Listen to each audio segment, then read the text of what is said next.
No stand-ups today. I don't think this is a stand-up day, but it is what it is. I know a lot of Giants fans are celebrating. I think the best word for me is relieved. I'm relieved. We all saw the writing on the wall after last year going into this year that this was by far the most likely outcome. Maybe not necessarily that Jones would be cut from within the season, but that he was not going to be the starting quarterback going into 2026. Of course, there's always a chance. I don't think many of us thought that he was going to be the starting quarterback going into 2023, I think it was, right? Or whenever he got his contract extension the year before when the Giants didn't give him the fifth year option. But I think the overwhelming evidence suggested that we were going to have a new quarterback going into next year. I'm relieved that this is over. I'm relieved that we no longer have to talk about Daniel Jones anymore. I'm relieved that we at least have something to look forward to next offseason. I mean, like I said, I think we all knew it was coming. And I think the Giants did the right thing. I don't want to even necessarily use the term felt bad for Daniel Jones, but as a human, I felt bad for Daniel Jones. As a football player, I didn't feel bad for him. He got a lot of money, wasn't successful. It is what it is. You know what you sign up for. You're playing in the New York market. It is what it is. But I'll be the first to say it, man. I was dead wrong. I was right at first based off my draft reaction, but I was dead wrong. I was for bringing Daniel Jones back. I thought that Daniel Jones could get better off of 2022. My thought process after that year was, get another year of stability with Brian Daboll. And obviously I put too much faith, not only into Daniel Jones, but probably too much faith into Brian Daboll. I said to myself, another year with this guy, quarterback guy, Daniel Jones is going to grow. He's going to get better in the same system. Then a third year, and hopefully he could grow and become at least a guy that could be a good starting quarterback in the NFL. So glimpses of it in 2022. Obviously, there was a lot more that needed to come from it, and it didn't. And it is what it is. We're here now. And now the New York Giants next year, we're staring it in the face. I mean, there's only two options at this point at the quarterback position. You're either drafting a future first-round pick. Giants right now pick at third in the draft after Cleveland won last night. Or you're going to go out, you're going to trade or try to sign a veteran. Now, when you look at the free agency market, as I was looking at today at the quarterback position, odds are you're probably not going to go that route. And I'll talk to the chat in a minute. Thank you to everybody for being here. But obviously, you're probably not going to go that route, free agency. Because when you look at it, you got guys like Jacoby Brissett, who's a serviceable quarterback, but he's not a guy that you're going to have confidence being your starter if you don't draft the first-round rookie. You've got Sam Darnold, who is probably the only guy that you could even argue off the year that he's having that you could even attempt to sell the fan base. Could be like a Kerry Collins-like quarterback, like a stopgap quarterback that maybe could be a three or 4 year option. But in my opinion, that would be a horrible idea. He's going to command a lot of money, being that he's going to be the best quarterback on the open market. He's still relatively young. Maybe you say Jameis Winston, but again, he's not a guy that you project to be a long-term answer. So outside of trading for an established vet, which I don't know who's going to come free, I think it's as clear as day. New York Giants are drafting a quarterback next year, whether it's Joe Schoen as the general manager or whether it's somebody else. And we'll speculate as to who that may be. We still got 7 games to go, and we'll see where the New York Giants are picking at the end of the year. Things could fluctuate so much. There's so many teams right now in the top 10 picks right now that I think have 3 wins or less, right? So even though right now we're picking third, we win 1 game, we could be picking 7th or 8th. So got to wait for the rest of the year to play out and wait for the combine and everything else. But the obvious names people are going to say, Cam Ward, Shedeur Sanders, those are the top 2. If you look at most mocks right now, Jalen Milroe, maybe a guy that could creep up if he has a strong combine. But those are the guys we're going to be looking at, right? Those are the names we're going to be looking at. Those are the college games we're going to be looking at. And we move forward, and we hope that the New York Giants could find their long-term answer at the quarterback position. That's all you can hope for. And days like this, years like this, make me, as a fan, that's why I'm wearing his jersey. Well, not really. It's the first jersey I saw in my closet before I went live, but makes me appreciate Eli Manning even more. And, I said that as he was retiring, a lot of younger fans were crapping all over Eli Manning, couldn't wait to get rid of him. Sometimes you don't realize what you had till it's gone. And having a franchise quarterback in the NFL and a guy that you know is going to give you an opportunity to win every Sunday is invaluable. There's only 8, 9, 10 teams in the league that have that. And when you don't, well, we've seen evidence over the last 6 years. And I'm not here to crap on Daniel Jones. I've never tried to do that outside of my draft reaction. I didn't like the draft pick. But I've always tried to support him. I'm always going to support whoever the New York Giants quarterback is and hope that they do as best as they possibly can. That's just me as a fan. And that's how I'm going to continue to be. But it is what it is, man. We move on and wish him the best of luck wherever he ends up. If it's not with the Eagles or the Cowboys. Anywhere else, I hope you do well. But obviously I hope the New York Giants new quarterback does better. But thank you to everybody for being here, man. And PA in the chat, Donovan in the chat, D in the chat, BC in the chat, A's and G is Jesus in the chat. What's up, EA man? Thanks popping in the street. No, I don't want Carson Wentz. I took a picture right before I went live. I wanted to go over some of the free agent or potential free agent quarterbacks with you guys. I'm not going to share it on the screen, but I'll just go over the names. These are the free agent quarterbacks next year. You got Sam Darnold. Because I do think even if we're drafting a quarterback, and I'll get to these donations in a minute. I appreciate all you guys for being here. I'm glad to be live. I haven't been live, because obviously the Giants had a bye week.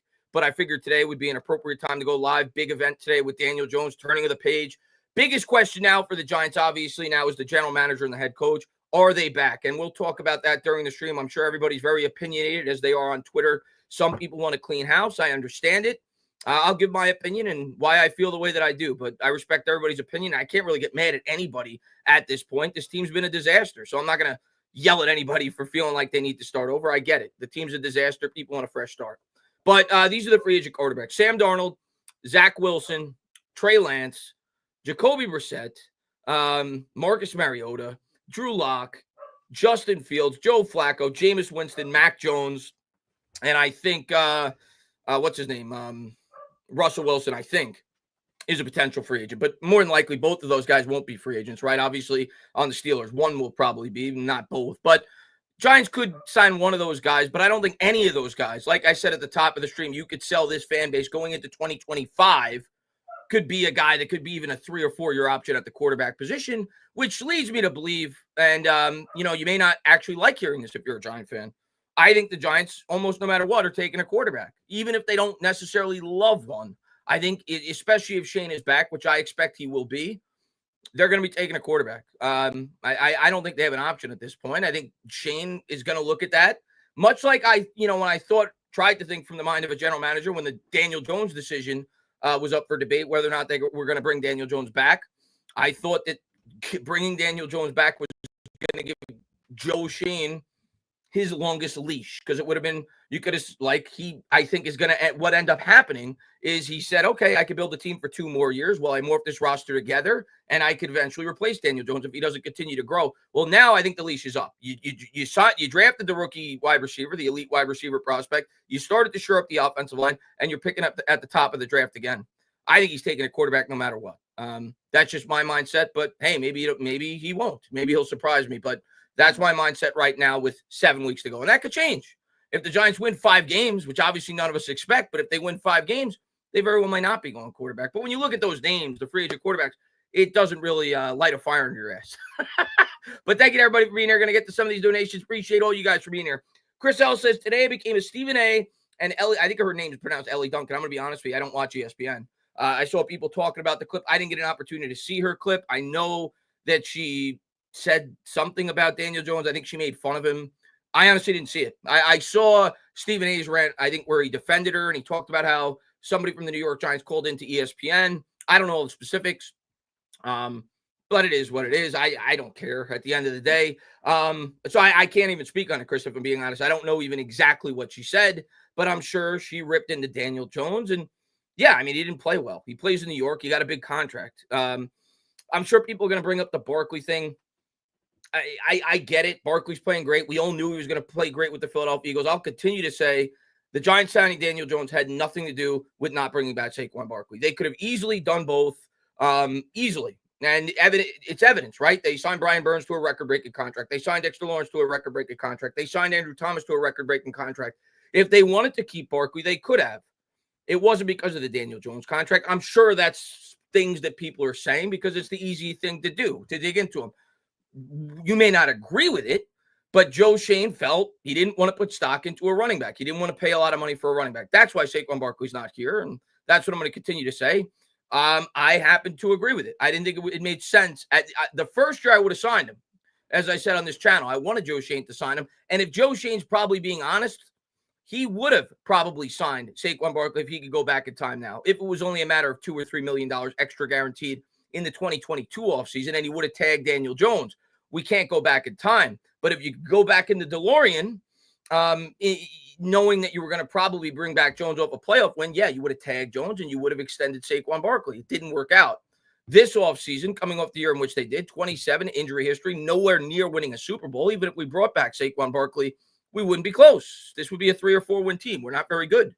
So I agreed with the Giants' decision not to sign him this offseason, but I'm sure that's a talking point that ESPN is saying and everybody else. But yeah, obviously, Joe Schoen has egg on his face. The Giants have egg on their face.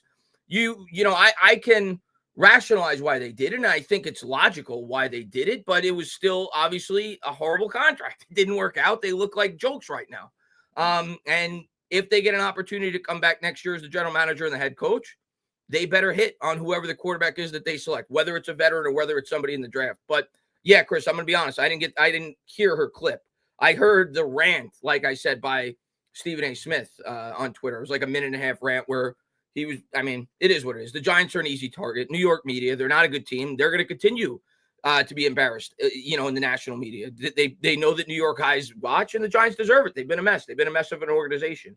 New York for life. Thank you for being a member, man. And I'm going to drink some of this coffee before it gets too cold. Kelvin says your draft reaction is reasonable now. Well, I'm not happy about that, man. I said that for years. I never wanted my draft reaction to look good. I always wanted to look like the biggest fool in the world. And I'm not happy about that. So it is what it is, man. I would much rather look like a fool and the Giants are good and Daniel Jones ends up being a franchise quarterback than be able to say, oh, look, I was right about my draft reaction. No, I'm upset. Chris says Giants going to trade future picks if we need to for a quarterback. I don't think that would be a wise decision in this draft, but they may. They may. We'll see. It depends on how strongly they feel about these quarterbacks. But yes, more than likely, if they can trade up and they love Shedeur Sanders or they love Cam Ward, yeah, I think they will trade up in this draft if the opportunity presents itself. And I think more than likely it will. Because, you look at a team like New England, good chance they could be picking at the top of the draft. They have Drake May. A couple of other teams, right? Already have Jacksonville. You have to figure after the contract they gave Trevor Lawrence, they're not going to draft a quarterback. So, yeah, I think the Giants in this draft will have an opportunity to trade up, unlike the last one when the first 3 teams were obviously taking a quarterback and it was a richer class.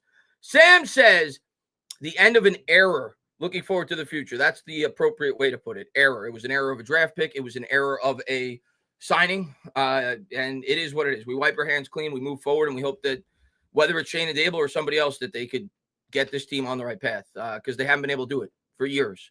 And Andrew, man, thank you for being a member, man. It was time for the turning of the chapter for the New York Giants history to end. Thank you for your service, Danny. I'm excited for a new era of Giants football. Let's just effing win. Yeah, it is what it is. I got no ill will towards him. As long as he's not an Eagle or Cowboy, I'll keep up with him in the box score.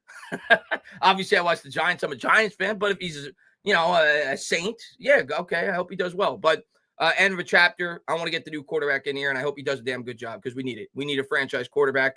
You look around the NFL, and it's certainly a team game. There's no doubt about it. It's the ultimate team game. Quarterback doesn't win games by himself, okay? But you look around the NFL, you look at the teams who consistently compete to win Super Bowls. What do they all have in common? Every one of them outside of maybe you could say the 49ers, even though I think Brock Purdy is good. I'm not going to say he's great, but he's good. He's pretty good. But for the most part, all of them have a quarterback that every year he's going to give you an opportunity to compete, whether it's the Baltimore Ravens, whether it's the Kansas City Chiefs, whether it's the Buffalo Bills. Most of those teams have elite quarterbacks, and the ones that don't, like the 49ers, have an incredible roster that the New York Giants are nowhere near to building. Even though the Niners are struggling a bit this year, they're 5-5. But those teams generally have upper echelon quarterbacks. The Green Bay Packers for years when they had Aaron Rodgers. Now they have Jordan Love. Always competing. You want to argue Jared Goff. He's not a great quarterback. He's a good one, but he's playing great because they got a great team over there in Detroit. But for the most part, you need a good quarterback, a very good quarterback, to be able to consistently compete to win Super Bowls. And the good news is if you could find one, which is not easy to do, everybody says, oh, just get Jaden Daniels, just get, C.J. Stroud. Those guys, you hit maybe 1 out of 4 picks, 1 out of 5 picks. You might have a 20% chance of hitting a guy like that if you're picking at the top of the draft. But if you get one, it could turn your franchise around real quick.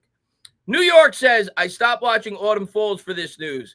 Well, I appreciate you for being here. I think Autumn Falls is a porn star, if I'm not mistaken. I remember one of you guys making jokes about that in one of my prior streams. No, I don't watch her, but I remember you guys talking about that. John says, sign a veteran bridge quarterback and develop Milroe. Yeah, I don't know if it's Milroe or whoever, but John, I think that's the plan. I think that's going to be the plan. I think the plan is going to be to sign one of those quarterbacks I just mentioned. You guys pick in the chat as I catch up, whether it's a Jacoby Brissett, a Marcus Mariota, a Justin Fields, a Joe Flacco, a Jameis Winston, a Mac Jones, if a guy like Russell Wilson hits free agency, I think the plan is going to be to sign one of those guys, John, and draft a quarterback, much like the Minnesota Vikings did this past offseason when they signed Sam Darnold. I think Darnold's obviously going to be out of the price range for the Giants for a role like that. Sam Darnold's going to want to go to a team off the year that he's having this year where he's going to be the unequivocal starter. He's not going to want to have to compete with a rookie starter. So if the Giants go that route, which I think they will, I think you cross him off. But one of those guys I mentioned, an established veteran, a guy that you know could start for 5, 6, 7 games as the rookie learns underneath him, or at least potentially, is where you're going to go this year. I think you're going to sign a legitimate, solid starter. Jameis Winston, perhaps, someone like that. And you're going to draft a quarterback along with him. I think that's going to be the approach, just like the Minnesota Vikings did with Darnold and J.J. McCarthy. I think it's a very similar approach for the Giants this offseason. Donovan says, watch DJ's time with Dallas and beat us. I already read Donovan before the stream. I was actually curious to that because everybody was speculating on that because obviously the Giants play Dallas. Dallas in need of a quarterback right now with Dak Prescott hurt. So I was like, let me just check. I'm just curious to see if there's any rumblings about that with the Dallas Cowboys. They asked, and who knows, maybe things will change, but they asked McCarthy and Jones. They asked them if they would even be interested in Daniel Jones, and they said nice things about Daniel Jones, but they said that they want Trey Lance to develop. They believe in Cooper Rush, so I don't think that'll be the case. Somebody will probably sign him, but I don't think it'll be Dallas, at least based off of what I initially read. Chris says, I don't want to trade up in the draft. I'm afraid we're going to reach on a quarterback in not a strong draft. And I get that. I get that fear. But it's what I expect. It's what I expect. But I hopefully we don't trade up. Hopefully we have a pick where we can get one. But I expect us to take a quarterback this year. And maybe my opinion will change. If you would have asked me this time last year, I would have said the same thing. Because I didn't think DeVito was going to go in there and win 3 games. If DeVito goes in there and wins 3 games, I may change my opinion. But right now, that's the way I feel. I feel like we are going to be taking a quarterback. Maybe we won't have to trade up. We'll have to wait and see. But that's where my head's at, man. I feel, especially if Shane's back, which I expect him to be. Chris says, reason don't want them to bring a GM and coach back. Don't want them to reach on a quarterback.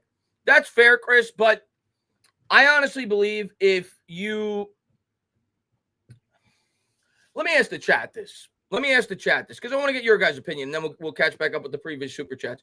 Let me ask the chat this. Let's say the Giants go that route, which I don't think they're going. I think Joe Shane's going to be back. I don't know. I'm less certain about Brian Daboll, but I'm leaning both will be back. But let's say the Giants go that route. Let's say the Giants fire Joe Shane and they bring in a general manager. Let's just say that happens. And the Giants are picking 3rd, 4th. They're picking around where they are now. Don't you think the Giants would take a quarterback anyway? If you're being honest with yourselves. Like, if the guy comes in and they have an opportunity to take a Shedeur Sanders or a Cam Ward, a good, solid quarterback prospect, you don't know if you're going to be picking that high again. You don't know if you get another opportunity to draft a quarterback. Don't you think they'd probably take the quarterback anyway? This isn't a draft class like in 2021 or whatever it was when Joe Shane first took over the job, 2022, I should say, and Kenny Pickett was the top quarterback in the class. I'm not saying this is on the same level as the previous draft class, but there's solid quarterback prospects in this class. Don't you think they would, insert GM here? Don't you think they would still take a quarterback? So I'm just of the belief that we're taking a quarterback under almost any circumstance. Outside of, like I said, winning 5 more games. And I guess maybe we price ourselves out of the market for getting a guy that we may like. But outside of something like that, I think we're taking a quarterback. Let's see. So I get where people are going with that. Like Joe Shane may be scared to try to save his job. He may force a quarterback pick. But my honest belief is I think they would take a quarterback anyway, if I'm being honest. I think they would take a quarterback anyway, even if you replace Daniel Jones. I'm sorry, Joe Shane. Chris says, what are your thoughts on Jackson Dart, the quarterback from Ole Miss? I've watched a bit of him. People have asked me about him in the past. I remember I watched at least 2 or 3 Ole Miss games like 2 years ago. I've watched a bit of him. I've only seen about half of an Ole Miss game this year. Haven't watched a ton of them this year. And it used to be derogatory when I would say this. It doesn't look too bad anymore, the way that Bo Nix is playing. But when people asked me about him in the past, I said he kind of reminds me of Bo Nix with a little bit bigger of an arm. He's got some mobility. Do I think he's a top 5 pick in any NFL draft? No. Do I think he's a solid second-round pick? Sure. But he's not a guy I want the Giants taking in the top 5 picks. No way. But hey, maybe my opinion will change, but not the way I feel right now. But probably a solid second round pick quarterback. TCO says, pumped to catch the live stream. Good luck to DJ. He didn't draft or pay himself. Shane sucks. Dable on a short leash. Draft best available and get Archer 26. No way should or class this week. Okay, TCO, let me speak on that. And I get it, man. In a perfect world, I think we would all love Arch Manning. I know I would, right? I mean, Eli Manning, Arch Manning. And it has nothing to do with the last name. You watch Arch Manning play. I've watched him play for, I think, 2 games I saw him play this year. And again, against inferior competition. But he's got some serious tools, right? And he's got some serious pedigree. So I think most people in this chat would love if Arch Manning ended up as a New York Giant quarterback. But here's my thought process on that. Here's the issue for me for waiting on Arch Manning for 2026. Here's my issue with that. If I'm a general manager, whether I'm Joe Schoen or whether I'm whoever else. First off, you don't know where you're going to be picking in 2026. You don't know. Okay? And then you may make the argument, well, you could accrue draft capital and you could trade whatever it takes to go up and get him. Okay. My first argument against that is, first off, if he's as good as people think he is, if a team needs a quarterback at 1, which more than likely they will, and it's not us, they're probably not trading out of the pick. But the other thing I'll say about that is, with the new rules in college football, with the nil money, when players could stay, with a name like Manning playing in Texas, that guy can make a ton of money if he stays in college. So there's no guarantee that Arch Manning in 2026 may just be like, well, I'm going to make good money here anyway. I could use another year of seasoning. I only have 1 year as a starter because he hasn't been a starter yet at Texas. I could use another year to develop before I throw myself into the NFL. So that's the other thing. You can't bank on the fact that Arch Manning is even coming out in 2026, especially with the new rules. It's not the way it used to be when these collegiate athletes don't make money. And a guy like Arch Manning, he's going to make a decent amount of coin. And, you know, he's a Manning, so he's already got some money. But that's my mindset. He may very well do what Peyton did, right? New York Jets fans in I think it was 96 when they ended up getting Keyshawn Johnson with the first pick. They couldn't wait for the draft. They thought for sure Peyton Manning was going to be a New York Jet, and then he stayed in school. So you can't bank on that. That's just my outlook on that, and that's why I think whoever the GM is, if they like a quarterback, they're going to take one. But I appreciate you for being here, TCO. And as far as Daniel Jones, I mean, yeah, I don't blame Daniel Jones he was drafted here. So, yeah, you blame the Giants, I guess. Blame the Giants for not supporting him. Blame he wasn't good enough, but he didn't draft himself. The Giants did. It is what it is. I get the backlash with Joe Schoen and Dable, and we'll talk about that throughout the stream. I'll give my opinion on it. I'm not going to strongly suggest that I think they should be back, but I personally think they should be. But it's kind of the same mindset, TCO, I had when Pat Shermer was still the head coach. In 2017, 18, after Daniel Jones' rookie year, I thought it was smart to keep Shermer for the single reason that Daniel Jones looked pretty good as a rookie starter, and that's why you brought Shermer in the first place. He was a quarterback guy, and I thought it would have been devastating for the growth of Daniel Jones. Whether or not that was the case, who knows? Maybe Daniel Jones just sucked, and he would have never gotten better. Who knows? But that was my mindset. But I was kind of the mindset of, if they fire him, he's not a very good coach. I'm in a similar mindset now. Same thing with Dable and Shane. I want them back, but I'm not going to cry if they fire them. That's my mindset. And we'll talk about that more throughout the stream. I know that's going to be a big topic of conversation throughout the stream. What do the Giants do there? Because at this point, that's the only question mark with this team, if we're being honest. I mean, Daniel Jones was never a question mark. Once we saw the first 5 weeks this year, we knew he wasn't going to be back. The only question was when was he going to be benched, which it always made sense. It was going to happen at the bye. You give the guy that's going to replace him 2 weeks to prepare, so on and so forth. So that was never the question. The only question that remains right now is do we keep the same book? As I said on Twitter, we turned the page. We went to the next chapter. The Daniel Jones chapter is over. Now do we open up a new book? Do we just start a new book? Do we start from page 1? Do we get rid of Shane? Do we get rid of Dable? Or do we go forward, close that chapter, and start a new one with the same regime? That's the only question. Do we keep those guys in charge? Jaden says, Jags and Titans still got to play twice, and we could get the number 1. That's true. Somebody on Twitter told me that, and I think I think they play another crummy team too, if I'm not mistaken. I think the Jaguars play the Raiders, maybe. They play another crummy team on top of that.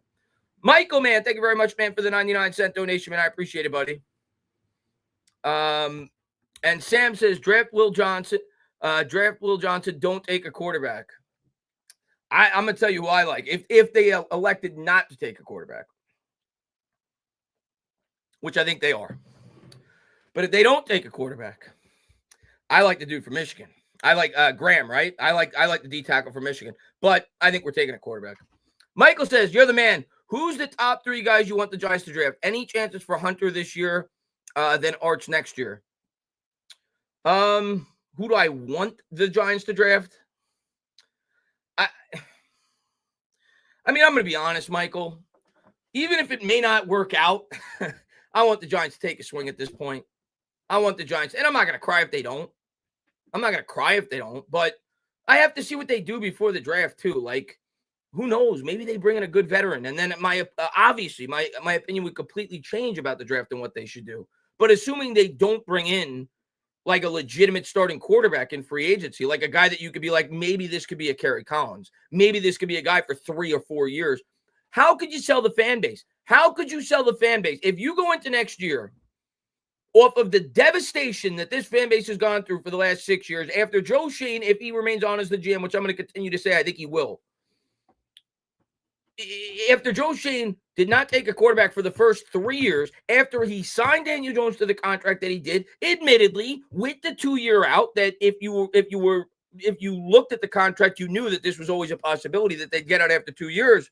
But after that failed, how do you sell the fan base if you're Joe Schoen or any GM coming in here, not bringing in either a very good veteran quarterback or drafting a quarterback at the top of the draft? I don't see how you do it. So I can't see a scenario where the New York Giants go into next year with Jacoby Brissett. No disrespect to him. I think he's a solid quarterback. I think he's a solid mentor type quarterback. But I can't see them going into next year with a Jacoby Brissett and a 2nd or 3rd round pick at the quarterback position. I can't see it. I can't see you selling the fan base on that. So for me, I only see 2 paths. I see if somehow a good veteran quarterback becomes available, maybe they do that via trade, or you drafted a quarterback at the top of the draft. That's what I think is going to happen. So thinking about it from that point of view, thinking that is what's going to happen, I want them to take one of the quarterbacks. I want them to take Shedeur Sanders or Cam Ward if they're going to take a quarterback, which I assume they will. That's what I think is going to happen. But we'll see. Let's see. Lou says, don't tie your happiness to Sanders, Ward, or Miller. They are good, but not franchise. Beck, Drew Aller, Dart, or Howard could do just as well if developed. Maybe they could, Lou. Quarterback's an unpredictable position. And I don't hate Drew Aller from the times that I've watched him at Penn State. I'm not a big fan of Carson Beck. But, I mean, if they go that route, they go that route. Maybe they work out. Who knows? I just think the Giants, they're not going to wait till round 2 to take a quarterback. Maybe I'll be wrong. I've been wrong before. Obviously, I thought the Giants should extend Daniel Jones off the situation they were in. That didn't work out. Christian Bad Dogs Intern says, the outrage on X is insane. Jones was bad 5 or 6 years, got paid over $90 million. Let's talk about the outrage on Twitter. And we're going to read the rest of the super chat in a second, intern. Thank you for being the best intern on YouTube, on the planet, the only intern that pays me. I appreciate you for being here. Let's talk about that real quick. The outrage on Twitter. Fans are bored, man. Fans are bored to hell. Like, there's 2 forms of outrage I've seen over the last 2 days that have just boggled my mind from this New York Giants fan base. One is obviously the Daniel Jones thing. And I get it to an extent in terms of, but the Giants corrected it quickly. But the whole media circus with him being the practice squad safety, not a great look. Maybe the Giants didn't anticipate that. And being in the New York market, it makes it, it amplifies it further. Like if he was on Denver like Russell Wilson was last year, it'd probably be a non-story. Like you wouldn't see ESPN talking about him being relegated to be the practice squad safety. Derek Carr, same thing kind of happened with the Raiders. I think they sent him home and he spent the rest of the year there, but it wasn't like a massive media story. This just became huge. So maybe the Giants could have handled it a bit better and cut Daniel Jones a little earlier. It is what it is. They quickly corrected it. But yeah, this outrage that I've lived through so many more embarrassing, worse things than the benching of Daniel Jones. And we'll get into the other thing at the quarterback position that I didn't understand the outrage with the New York Giants. But we've lived through Plaxico Burress shooting himself in the leg. We've lived through JPP blowing his finger off. We've lived through, Rosas, I think it was, with a DUI. We've lived through, DeAndre Baker getting arrested. You name it. Josh Brown assaulted his wife. The Giants kept him on the roster. We've lived through a lot more embarrassing things, and I got over that quick. So didn't bother me. I didn't get it. I didn't get why fans were going crazy and whatever. I did feel bad for Daniel Jones when I watched the press conference a bit. I don't know if the Giants should have even put him up there. You made him the third or fourth string quarterback at that point. I felt bad for him there. But overall, yeah, I think it was a little, from a human level, I felt bad for him. But the other thing with the outrage on Twitter, Giants fans are going nuts. Not so much today, like 2 days ago, going nuts over the fact that the New York Giants decided to start DeVito over Drew Lock. Who gives a shit? We got 7 games to go. We're 2-8, but you gave Drew Lock $5 million. Does it really matter? If the Giants did not sign Drew Lock for $5 million and they just made DeVito the backup to start the year, would it have really mattered? Would this team have done any better if they had an extra $5 million to spend on the 5th wide receiver on the roster? Like, let's be real. So it didn't make any sense to me. Fans flipping out about that, feeling bad for Drew Lock. I don't feel bad for Drew Lock. The Giants are 2-8. You want to see if DeVito could potentially become the long-term backup. What's wrong with that? You're 2-8. That didn't make any sense to me. The outrage. Oh, look at Joe Schoen mismanaging the funds. He's a backup quarterback. $5 million for a backup quarterback is nothing in today's NFL. Tyrod Taylor got $9 million a year. He's a low-end backup. Whatever. The only reason why the Giants signed Drew Lock in the first place to that contract is because they weren't sure if Daniel Jones was going to be ready to go to start the season. So they wanted to have a backup that maybe, if pressed upon, could start the year. That's it. We're 2-8. I don't feel bad for Drew Lock. I didn't get the outcry about that. But let me keep reading this. Got paid over $90 million and will have a long career after this. He's only 27. All of a sudden, everyone's a dire Jones fan. The Giants did bad by him. I think the only thing that you could really say, maybe they could have handled a bit better, but it is what it is. It was always going to end ugly.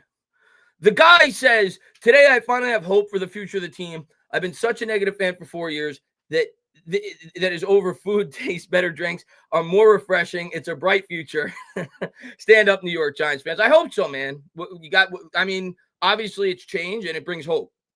And we got to hope that we hit on the quarterback. Christian Bad Dogs Intern says, Mahomes was drafted in a weak class too. Can't let that stop you from trying. Yeah, if you like a quarterback, you take one. I agree with that. And I don't think this class is weak to the point where, where you knew going into like the Kenny Pickett draft class, like you knew that there wasn't like a quarterback worthy of drafting in the first 20 picks, 15 picks. It's not like that draft class. I think there's guys that will be considered top 10 picks. Kenny says, would you trade for Trevor Lawrence? They might clean house. Well, here, let me ask the chat that. What do you guys think? And then I'll share my opinion. Let me scroll down. That's obviously going to be a popular topic of conversation because the Jaguars right now are picking first. Trevor Lawrence isn't doing well. But here's the thing with Trevor Lawrence, and I don't have the contract in front of me. Trevor Lawrence's contract is astronomical. It's astronomical. I think when he signed the contract, he was the highest paid quarterback in the NFL. Now, or one of. Now, you may look at it and you may say, well, he was thought to be an elite prospect coming out. He's still young. Hasn't gotten a great opportunity there. What does the chat think? What does the chat think about that? As at least as a rare possibility that even becomes possible. Well, what do you guys think? No, maybe Fields. Trade Dexter. I'm not trading Dexter Lawrence. He's been bad and lost to Jones. No to Trevor Lawrence. No. Yeah, I agree with you guys. I wouldn't completely not even pick up the phone to see if he was available, but I would have to be able to get him for next to nothing with the contract that he has, and I probably wouldn't even want to have to take on the whole contract. So logically speaking, that's not going to happen. At that point, the Jaguars just keep him on the roster. I'm not going to completely rule out the fact that he could grow into something, but for what he makes per year, and you'd probably have to give up at least something decent to get him. No, I think I'd pass. But I just wanted to see what people in the chat thought. But no, I think I'd pass. Let's see. Let's see. And Max Stewart, salute, Chris. What a week. Stay positive. Thank you for being here, man. Thank you for being a member, Mark. And Chris B says, should take a swing. Oh, no. Stinking doesn't work. What's going on, Chris, man? Thanks for popping in. And Jaden says, keep Daves. He wanted Daniels. I trust his evaluation. I don't know. I'm kind of 50-50 with that. I'm leaning I want Daves back, but I'm not going to be upset if they elect to just blow it up. But I said from the start I wanted these guys to get at least 4 years, and that's how I still feel. The major question that John Mara has to ask himself, though, at this point, if you keep Daves and you keep Shane, you're probably keeping them for 2 more years. So, because if you draft a rookie quarterback, unless the guy's an absolute disaster, you probably have to give them another year with that quarterback. So, that's what Mara has to weigh. Do I feel comfortable enough pushing forward with these guys for 2 more years? And in the end, I think he's going to, but we'll see. We'll see. Chris Mad Dog's intern says, everyone rooted for him just because you're a nice guy doesn't mean you keep your job. In the real world, if you're that bad at your 9 to 5, you get fired way sooner than 6 years. Yeah, I mean, at this point, can't defend Daniel Jones at this point. There's no defending Daniel Jones. There's no more what ifs. He got 6 years. There's no more saying he didn't get an opportunity. He got an opportunity. Was it a perfect opportunity? No. But you know how many quarterbacks wish they got 6 years, whether the opportunity was perfect or not, to try to blossom into a quarterback? He got his opportunity. He didn't make the most of it. It is what it is. We move on. Giants, what's going on, man? He says, I just hope they keep Dable. I still believe he's a good coach and would like to see him build up a rookie quarterback. Yeah, I mean, I think what's going on, Dyer, man? Good to see you, man. I think in the end, Dable's going to stay, and I think Shane's going to stay, but that could change. As I always say, man, if you would ask me that after week 10 during Joe Judge's year, I would have said, well, he's going to be back. The Giants are 4-7. Daniel Jones got hurt. They got no chance. They got awful quarterbacks, but the team was a disaster. They were an embarrassment the way that the season ended, and he got fired. So that's how I feel now. May not feel that way in 7 weeks. Got a long way to go, almost half a season. So we'll see, but that's how I feel right now. I think both will be back. It was so far from perfect that it was terrible except for 2022. That's true. Outside of 2022, it was terrible. It was terrible. Let's see. I think what we were hoping as fans is that was the beginning of not his ceiling, which it ended up obviously being. It was the beginning of what was becoming his floor. I think that's what we were hoping. Now that he got Brian Daboll as his head coach, now that he was starting, it looked as if he was going to get some stability. It ended up being his ceiling. Let's see. Peter says it didn't work out, but he did break his ass. How many other players on this team broke their asses? Who, Daniel Jones? I'll never criticize Daniel Jones for his effort. I mean, obviously you hear the stories from the players in the locker room and what the Giants have to say about him and how hard of a worker he is and how good of a teammate he is. I'll never question that. And as a fan, when we see it on the field, he puts his body on the line. I'll never question his effort. The talent wasn't there. Not consistently enough. Let's see. Cressley says, Joe is a problem. Move on from him. Dave's is good. That's not going to happen. I've seen people bring that idea up. That's not going to happen. You're not keeping Dave's and firing Shane. If you fire Shane, the new GM is going to bring in a coach. He's not going to be like, oh, yeah, I'm going to let you tell me who my coach is going to be. That's not going to happen. So it's a package deal if you fire Shane. If one of them is going to go, it's going to be Daboll, and Shane keeps his job. But if Shane goes, Daboll's gone too. Let's see. McShay was right, always a backup quarterback, never a top 10 pick. Well, I mean, 95% of Giants fans were right on draft night. If you want to go back and look at the way Giants fans reacted on draft night, 95% of Giants fans were right. We didn't like the pick, obviously. Let's see. Do you want us to lose out, Chris? I can't. I will never say I want my team to lose, but will I be upset if we lose? No. I understand where we are right now. Cressley says, I'd rather clean house than keep Joe. No, I think that's the option. I think it's either you clean house or you bring it back with them. I think it's a package deal. I don't, like I said, it's more likely Dable would be fired and Shane comes back, but I think it's going to be both, or both come back or both don't. Christian Bad Dog's intern says, "Did you see Stephen go off on the job?" Yeah, it was like a minute clip. I don't remember exactly what he said, but I saw all the emotion and I kind of tuned him out. Just because, I mean, he's entertaining the way that he rants and everything, but yeah, I listened to a bit of it. I mean, he basically called the Giants an embarrassment, and he basically said what everybody's saying in the chat about Daniel Jones, that he could be a great guy on the field, but he was a horrible guy off the field, and he spoke poorly about the New York Giants organization. Yeah, I saw it. Apparently the Giants called, and I saw that part too, yeah, that the Giants called to complain, first takes coverage. Yeah, I saw that. I mean, who knows how accurate that is, but yeah, that's what I think he said, right? That they called into ESPN. He didn't mention any names, but he said that the Giants called in to ESPN to complain. Let's see. Wampback says, it just gets so tiring pointing fingers and playing the blame game is just a loser's culture. Yeah, I mean, I don't know. What's my beef with Pat Leonard? Well, I know Pat Leonard has a YouTube channel now, and I have no beef with Pat Leonard as a person. I have no beef with Pat Leonard as a person.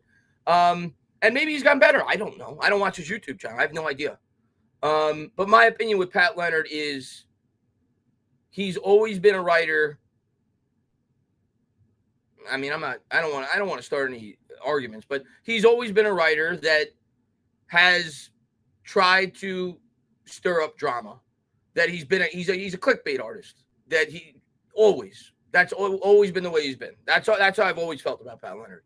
And I don't read his stuff, so maybe he's gotten better. I have no idea. I don't read his stuff, but that's always been my mindset on Pat Leonard. He's always been a guy that tries to create drama when it may not even necessarily be there. Let's see. Dulsum Tana, do you think we go for quarterback? Yes, 100%. I think we're going for quarterback. And Bruno says, I saw the speech. He didn't say anything bad about the Giants. You're wrong. He said they were a good organization. He was happy to play with them. Bruno. Maybe you misinterpreted what I was saying. I wasn't talking about Daniel Jones. I was talking about Stephen A. Smith, Bruno. I wasn't talking about Daniel Jones. I know Daniel Jones said nice things about the Giants. Daniel Jones had a heartfelt speech. I saw it. I wasn't talking about Stephen A. Smith. I mean, I wasn't talking about Daniel Jones. I was talking about Stephen A. Smith. Let's see. Mike says, should Shedeur Sanders be drafted to the Giants, or will Deion Sanders allow it? I don't buy that. I don't buy that. Will Deion Sanders allow it stuff? Yes, I think Deion Sanders will absolutely allow it. I'm not worried. I thought the whole thing with Malik Neighbors last year was overblown. As the draft was approaching, everybody said, oh, well, Rome Odunze feels like he'd be a better personality for what the New York Giants would look for. Obviously wasn't a factor. The Giants loved Neighbors all along, as you saw on Hard Knocks and everything else. And he was supposed to have kind of a brash personality. I don't buy that Deion Sanders won't let Shedeur Sanders play with the New York Giants. I don't buy it for 1 second. At the end of the day, Deion Sanders is a smart businessman, right? I think we could all agree with that. Deion Sanders is a very smart businessman. He knows how to make money. He knows how to get attention on himself. And he's doing a damn good job at Colorado, right? He's built up a great persona. People love him. The players love him. He's a smart businessman, right? Well, if he's a smart businessman, what better place to play than New York? I don't buy that for a second. I 100% think Deion Sanders would let Shedeur Sanders play with the New York Giants. 1,000,000%. I don't buy it for 1 second. Not for 1 second. Let's see. Randy the freaking Ram says, how can you want to clean house and expecting top candidates to be excited to want to come here? Well, that's what I was going to get into. And that's part of my thought process of why I don't want to clean house.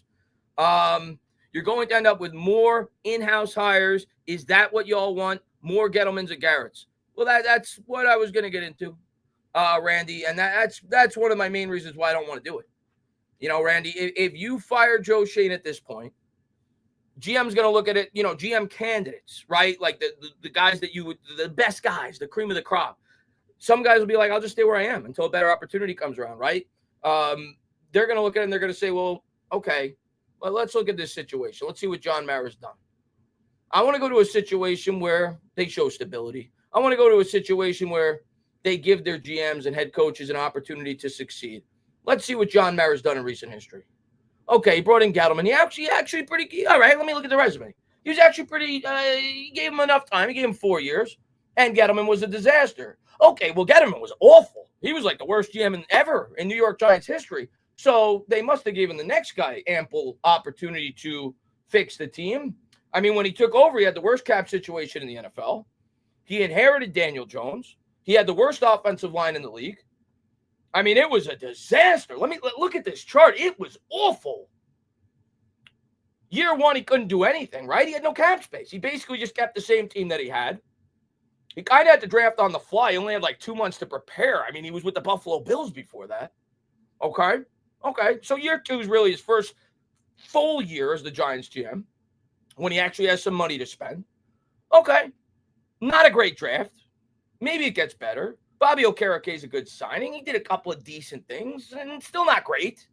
Then this past year, actually, that draft looks really good. A lot of those guys are doing well, and he's finally going to have his opportunity to draft his quarterback. And then they fired him. I don't want that job. I'm out. Never got a chance to draft a quarterback.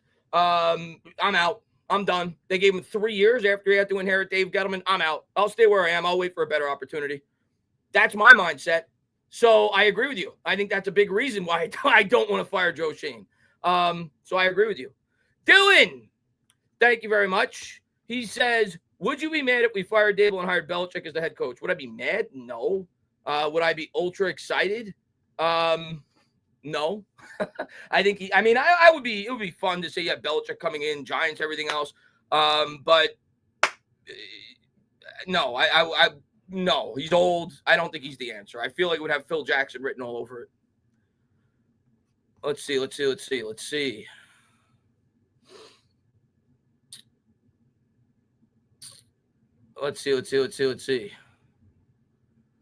Do you think the Giants might have to give up a king's ransom just for the top quarterback stuff? I mean, Jonathan, we got to see where we're picking first, right? I mean, we got to see where we're picking first.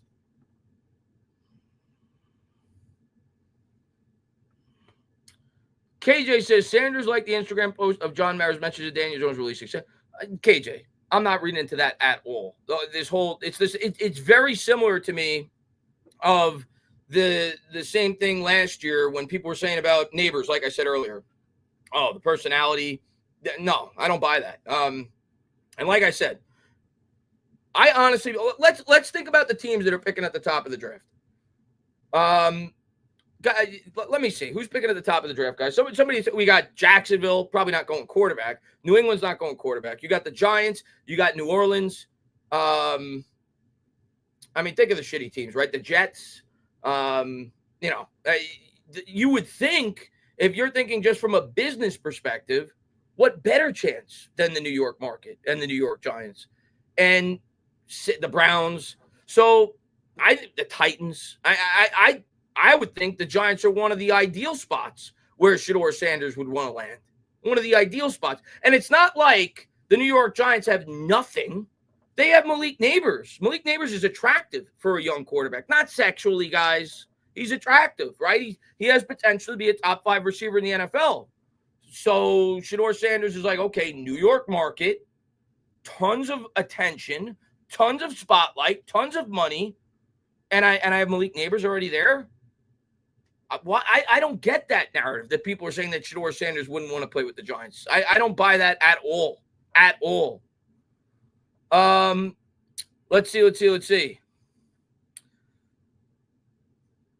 And TCO says bringing the Sanders circus to New York is a bad idea. I mean, you could have that opinion, but I don't think that Deion Sanders is going to say, I don't want my son playing there.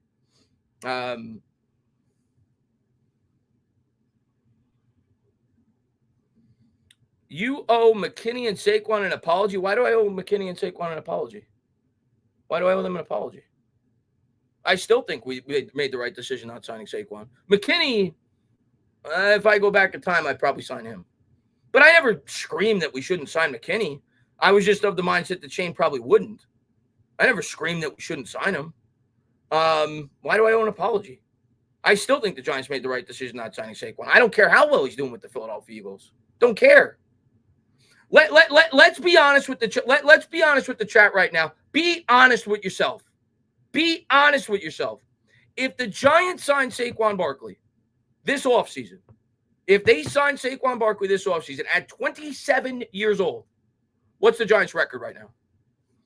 What's the Giants' record right now? If they sign, and let's just say they were able to do everything else they were able to do, which they wouldn't have been able to, but let's say they were able to do everything else they were able to do. They were able to sign Jon Runyan. They were able to sign Jermaine Illuminor. They were able to trade for Brian Burns. They were able to do all that and still keep Saquon Barkley. What do you think their record would be right now? What do you think their record would be right now? 5-5? I don't think so. Maybe 4-6. Maybe. I mean, let's be honest. And obviously, this isn't a knock on Saquon Barkley. He's one of the best running backs in the league. I always thought that. Saquon Barkley last year averaged 3.9 yards per carry because we couldn't block. So maybe 3 wins, 4 wins at most. And at that point, who cares? So that was always my mindset with Saquon Barkley. He's 27. You're nowhere near being close to winning a Super Bowl if you bring him back. And rest assured, if they did bring him back, the offensive line wouldn't be as good because they wouldn't have been able to sign all the guys that they did if they signed Barkley. But I even said even if they could. So what the chat is saying, most people, if the Giants were able to sign the players that they were able to sign this offseason, which they probably wouldn't have been able to do if they signed Saquon Barkley, they'd still only have 4 wins. If they were able to sign Jon Runyan, if they were able to sign Jermaine Illuminor, and if they were able to trade for Brian Burns, they'd still only have 4 wins. So at that point, other than having a little bit more excitement on the team, what does it really accomplish? So I still don't think it was the right and smart decision for the New York Giants to sign Saquon Barkley this offseason. Still don't think that.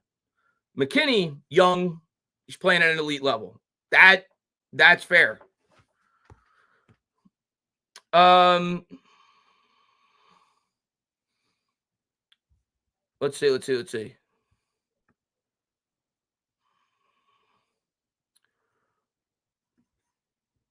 We need a number 1 corner. I kind of agree with that. Well, not kind of. I definitely agree with that.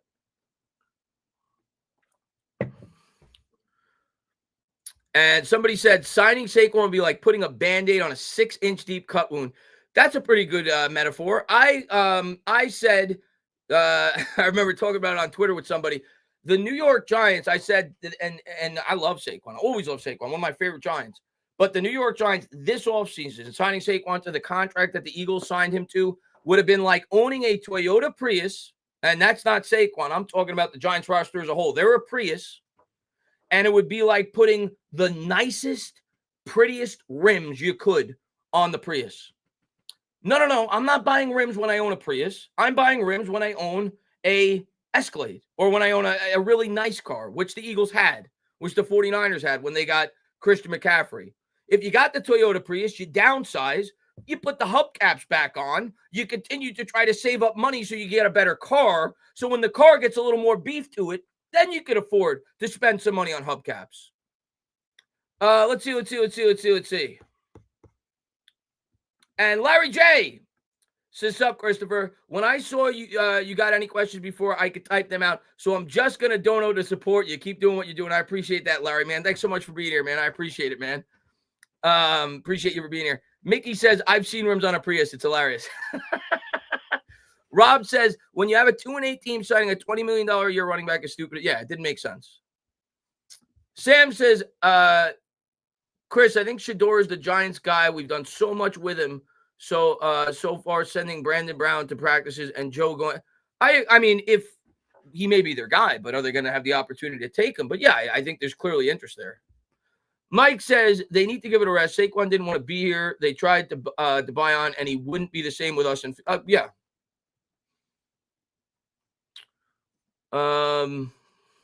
Chris, apologize to everyone for being completely wrong about everything. I apologize.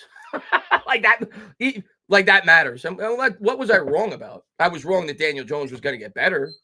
Obviously, I already said that at the top of the stream. I was wrong that Daniel Jones was going to get better. I told you that they were going to sign Daniel Jones. I was right about that. I told you they weren't going to sign Saquon Barkley. I was right about that. I told you Just because I make these predictions doesn't mean it's the right decision. I predicted that they weren't going to sign McKinney. They didn't do that.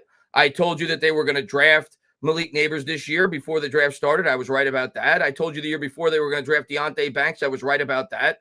I told you. So, okay, I was wrong. Daniel Jones didn't get better. Okay. Brian Daboll hasn't been a good head coach. I was wrong. I'm a fan. I'm a fan. I put too much faith in my team. Guilty as charged. Rodney says we currently have a top 10 defense and offense is really young. Running back and wide receiver one are rookies. We would be the 2023 Texans if we hit this offseason new era. We currently have a top 10 defense and offense is really young. Running back and wide receiver one are rookies. I mean, I kind of agree. I kind of agree to an extent, but I feel like people that say that, Rodney, I feel like people that say that, they make it sound like it's really easy to do that. Like it's really easy to just find a quarterback as good as CJ Stroud. Or, it's hard. It's why teams constantly miss on quarterbacks. But of course, if the Giants end up getting a top 7, 8, 9 quarterback in the league, yes, it hides a lot of holes and the team will get better real fast. And Randy says, I don't get this Archie Manning stuff. He hasn't done anything notable yet, and people want to risk waiting again because of the Manning name. What if Ward or Sanders become stars? How incompetent will we look? Well, the thing is, Randy, if the Giants knew they'd be able to get him, I could understand the logic because I do think Arch Manning is actually really good, name aside. But you can't, there's no way you could know that. And there's no way you could, as I said earlier, there's no way you could even know he's even going to come out in 2026, especially with the nil money. So you can't go on that strategy. Maybe it comes to fruition a couple years down the road, but you can't go with that strategy.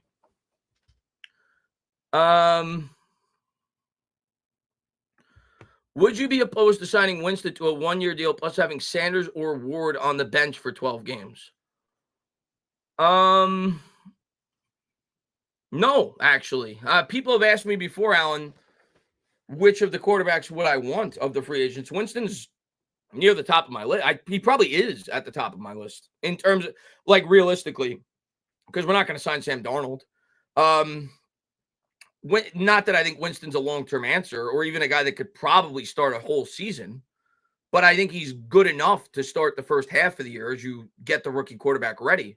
So, depending on what his market would be, which I don't think it would be super high, I would like a guy like Jameis Winston. Andrew says, Daves is a better head coach than Shane as a GM. By Shane. By both. If you say by Shane, it's by to both. But I don't know. I don't think either one's doing well. Especially this year with Dave. I don't think he's coached very well.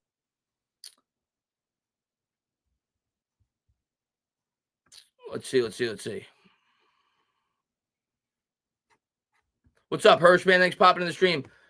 And Larry J says, if Arch comes out in 2026, we would have to have one of the worst records of 2025. Yeah, well, that's the other thing, Larry, is there's no guarantee you're going to be able to get the first pick. And you're not going to be able to trade up to get him if he's as good as people think he is. So you can't go based off that. You can't go on that strategy. Can't happen. And you don't know if he's coming out in 26. So if you like a quarterback, you got to take one.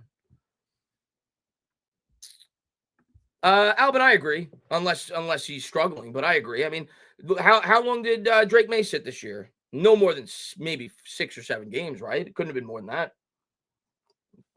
So that would be the max that I would expect. Dan says, honestly, I wouldn't be mad if they were both fired, but I'll admit 24 draft class is good and may have saved Shane for another year or two. I think Shane's going to keep his job. I think Shane's going to keep his job. Michael says, despite all the talk, do you think the players know Jones isn't the guy, and that's why some players aren't playing well? The locker room knows they are screwed at quarterback. I'm sure that's part of it, yeah. When you don't have hope, and I don't think it's just Daniel Jones, but when you don't have hope, yeah, it's just human nature. You're not going to be as excited to go out there and play, and especially when you have nothing to play for. When the team's 2-8, it's just natural. The team's not going to put their bodies on the line to the same extent as they would if the team was 8-2. Randy says, I don't know, Sanders and Neighbors seem explosive to me. I'd be okay with it. Farrow says, I don't understand how the media could say it's the Giants' fault and DJ is a good quarterback. I don't understand how the media could say it's the Giants' fault and DJ is a good quarterback. When did the media say that? What's up, Jameel, man? Thanks for popping in the stream. I didn't see the media say that. Who said that Daniel Jones is a good quarterback? I think it's universally accepted at this point that Daniel Jones is a bad quarterback. The only thing I've seen is the media has maybe made it tried to make it a sob story, I guess. Like they say that we should feel bad for him, the way that he was treated. But I haven't seen anything where they've said he's a good quarterback. Let's see. Let's keep O'Shane and Dable. We can't keep turning over the staff every 2 years. That's where I'm at, Albin. That's what I'm not like. I'm not going to scream if they fire them, but that's where I'm at. I want both of them back next year. What's up, Pierre Manning's popping in? Would you swap Shane for Bill Belichick? Cody says. Would I swap Shane for Bill Belichick? No, I would rather. If we're going to get rid of Shane, I would just rather get a young GM. I don't want Bill Belichick. Michael says, I wanted Jones benched for weeks and never thought he was a franchise quarterback, but I'll always think that a lot of fans were needlessly cruel to him. No wonder he is better on the road.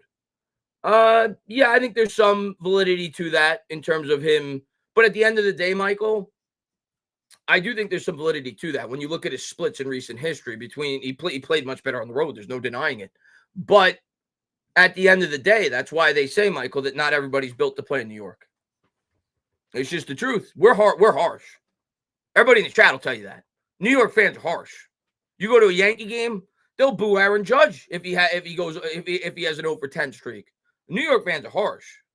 So not everybody's built for New York. And obviously we booed Daniel Jones after the first 3 plays this season. So yeah, that's part of it, but that's not going away. New York fans aren't going to suddenly become pleasant. They're not going to become Cubs fans and just sit on their hands and wait and smile. It's not going to happen. So that's why they say not everybody's built for New York. And let's see. And intern says, I wouldn't mind Joe leaving. Hasn't done a good job, but don't mind him coming back. Yeah, I think I'm the same way. I want him to come back, but I wouldn't cry if they fired him. I would at least understand it. Let's see. That's a good point. And Judge deserves booing after this postseason. That's fact. He did not play well in the postseason, and Yankee fans will let you hear it. Yankees fans are brutal. And Larry says, I'm not from New York, but I've adopted that lifestyle. I have New York patience. Yeah. Obviously, Larry, I grew up in New York my whole life. So whenever I had a friend who lives in North Carolina. So whenever I would go to visit in North Carolina, I couldn't stand it. Not that I couldn't stand the people. The people were great. But I'd be at a diner. You're in New York, Larry, you get your food in 5 minutes. I'd be at a diner. It would take me 40 minutes to get my pancakes. It's just a different lifestyle, man. In New York, everything's quick. It's fast. That's just New York. Let's see. MYG says Jones deserved a better farewell than that. I mean, I guess, but it was always going to be sloppy. What's up, Optimist man? Unless what do you want the Giants to do? If we're being real, if we're being honest, you want the Giants to give him a tribute video? He got benched. He didn't play well. Kuda says, what do you think is our second biggest need? Run support, DT, or cornerback? And do you think they bring Bowen back? Could bring in Salah maybe. I mean, Kuda, it starts with Dable. That's where it starts. If you fire Dable, you're going to have a new defensive coordinator, right? So that's where it starts. The whole coaching staff will be revamped if you fire Dable. If Dable's back, my guess is Bowen's probably back. He probably gets another year. If I had to guess, I don't think you would swap the DC after just 1 year. But it starts with Dable. If Dable's not back, Bowen will be gone. Could we bring in Salah? He's a possibility. He's certainly not going to get a head coaching job. He didn't do a good job with the Jets, but obviously a guy that did great things as a DC with the 49ers. So certainly a possibility. That's actually not a bad it's not a bad target if the Giants were looking for a DC, but I'm sure he's going to be really sought after. As far as I would say corner, but I think both of those are big needs. Like the Giants run defense the last 3 years has been awful. I mean, Dexter Lawrence is great, but they need some more help on that interior defensive line. So I think both those are big needs. But yeah, I would say cornerback is our biggest need on the defense right now. And Randy says, could be worse. We could be the Jets. Always an upside. That's what I always have to convince myself, man. If there is one team that has it worse than us, and probably the only team, it's the Jets. I mean, my God. My God. They go out there, they say, and Joe Douglas convinces them all that he's doing a really good job. He's building a good all-around roster. They've got nice pieces. They've drafted well in recent years. He was even able to overcome the Zach Wilson pick because of all the other good pieces he had drafted. And then they go out and they get what they think is the final piece that's going to put them over the top, that's going to get them into the playoffs for the first time since 1742. They have the longest playoff drought in all four major sports in North America. Haven't been to the playoffs in almost 20 years. And they get Aaron Rodgers. They think he's going to get them to where they need to be. 4 plays in last year, he goes down, out for the year. And this year, he's a disaster. So, yeah, as bad as we have it, the Jets actually may have it worse. They may have it worse. And Michael says, I live in North Carolina, born and raised in Connecticut. They crawl down here. Everybody is so slow. Yeah, it's true. But they probably think we're maniacs when they come here. Chris Abadog's intern says 124 games in 6 years. What farewell did he deserve? Yeah, I mean, I guess maybe I could see the argument. Maybe they should have shown a little bit more class. But at the end of the day, they got him out of there within a day after the media spectacle. So it is what it is, man. They benched him. They had to. Andrew says, how can people feel bad for a bum quarterback that made $120 million? I mean, I as a human being, I get it, especially with the speech he gave. He's a nice guy. You want to root for him, but he wasn't good. We need a better player. Jamil says, I trust Shane. This last draft class is great. Jamil, I'm with you on the draft. I mean, you look at the draft class right now. Let's analyze the draft class right now. Obviously, Malik Nabers, you can't really argue with that pick. Outside of a couple of injuries, and he's actually a little bit dinged up this week. We'll see if he plays. But on the field, it's undeniable. He's an elite talent. If you get him an upper echelon quarterback, he's going to be one of the best wide receivers in the league. So you can't really hate that pick. It was a slam dunk pick. It was a no-brainer pick, but it was still a good pick. Obviously, Andrew Phillips is playing great. I like the safety, Tyler Nubin. So, yeah, I mean, so far, this draft looks good. You can't say that about the last 2 drafts, if we're being honest. The year before, we were all excited about the first 3 picks. Deonte Banks, not looking great. John Michael Smith has gotten better. He's serviceable now. He's serviceable. And Jalen Hyatt's been a non-factor. So, and obviously the year before, the Evan Neal pick looks horrible. So I certainly get why fans are critical of some of his draft picks. But this draft, yeah, so far the early returns are good on this draft. They look very good. Adam, what's going on, man? What can I say that hasn't been said? Happy Thanksgiving, Chris. Happy Thanksgiving to you, Adam, man. Thanks so much for being happy Thanksgiving to everybody. We're a week away, or 6 days away from the turkey. 6 days away from seeing the New York Giants get embarrassed. Tyrone Tracy, of course. 5th round pick, of course. Tana, my guy. Do you think the Mets get Juan Soto?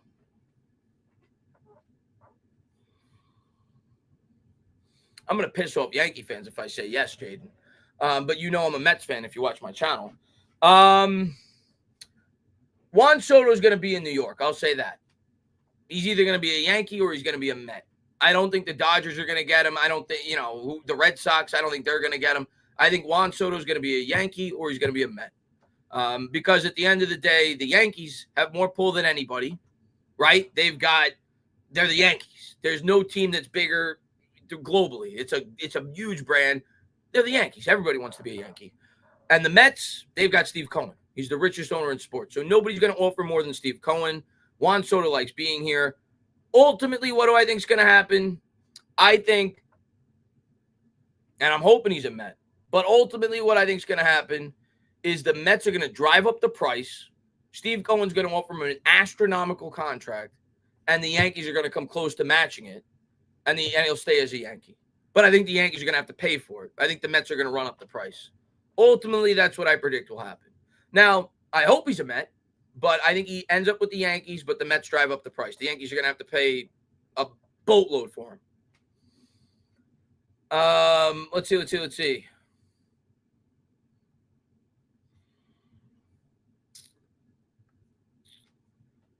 And Randy says, hey, on a lighter note, Karl-Anthony Towns is bowling.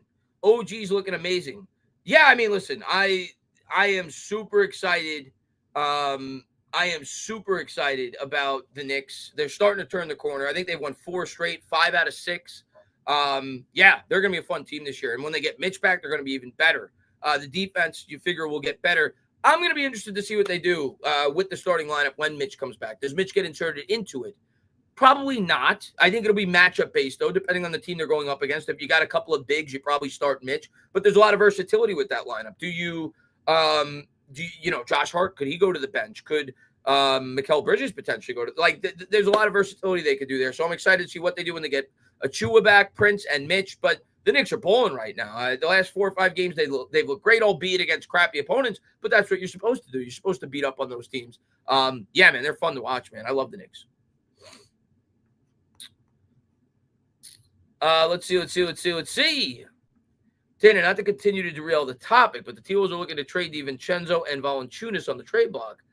Yeah, I don't see that happening. I mean, I love Devo. I was upset to see him go, even though I'm happy with who we got. And I'm going to say it right now, I was in a live stream, and we're going to get back to the Giants, of course.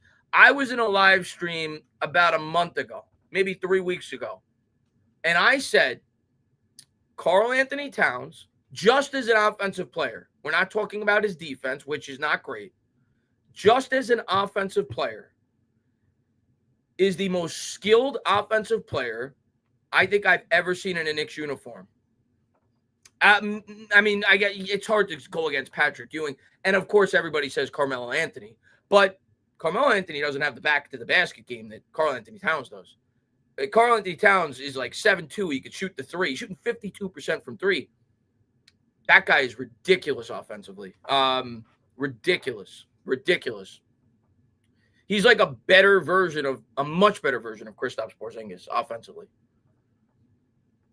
Brandon says, Miller is still the best quarterback in the class, calling it now. Ooh, hot take there, Brandon. Good to see you, man.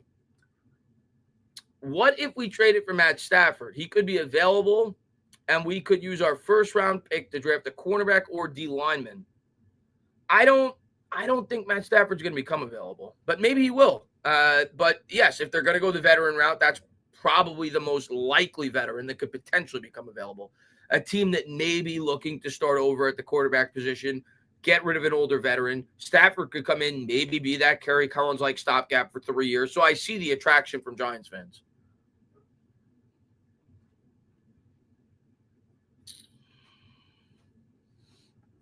Simon says, I really wish you'd call Knicks. Yeah, I think I will. I think I will soon. I think I'll start calling 1 or 2 Knicks games a week, maybe in a few weeks. I think I will soon.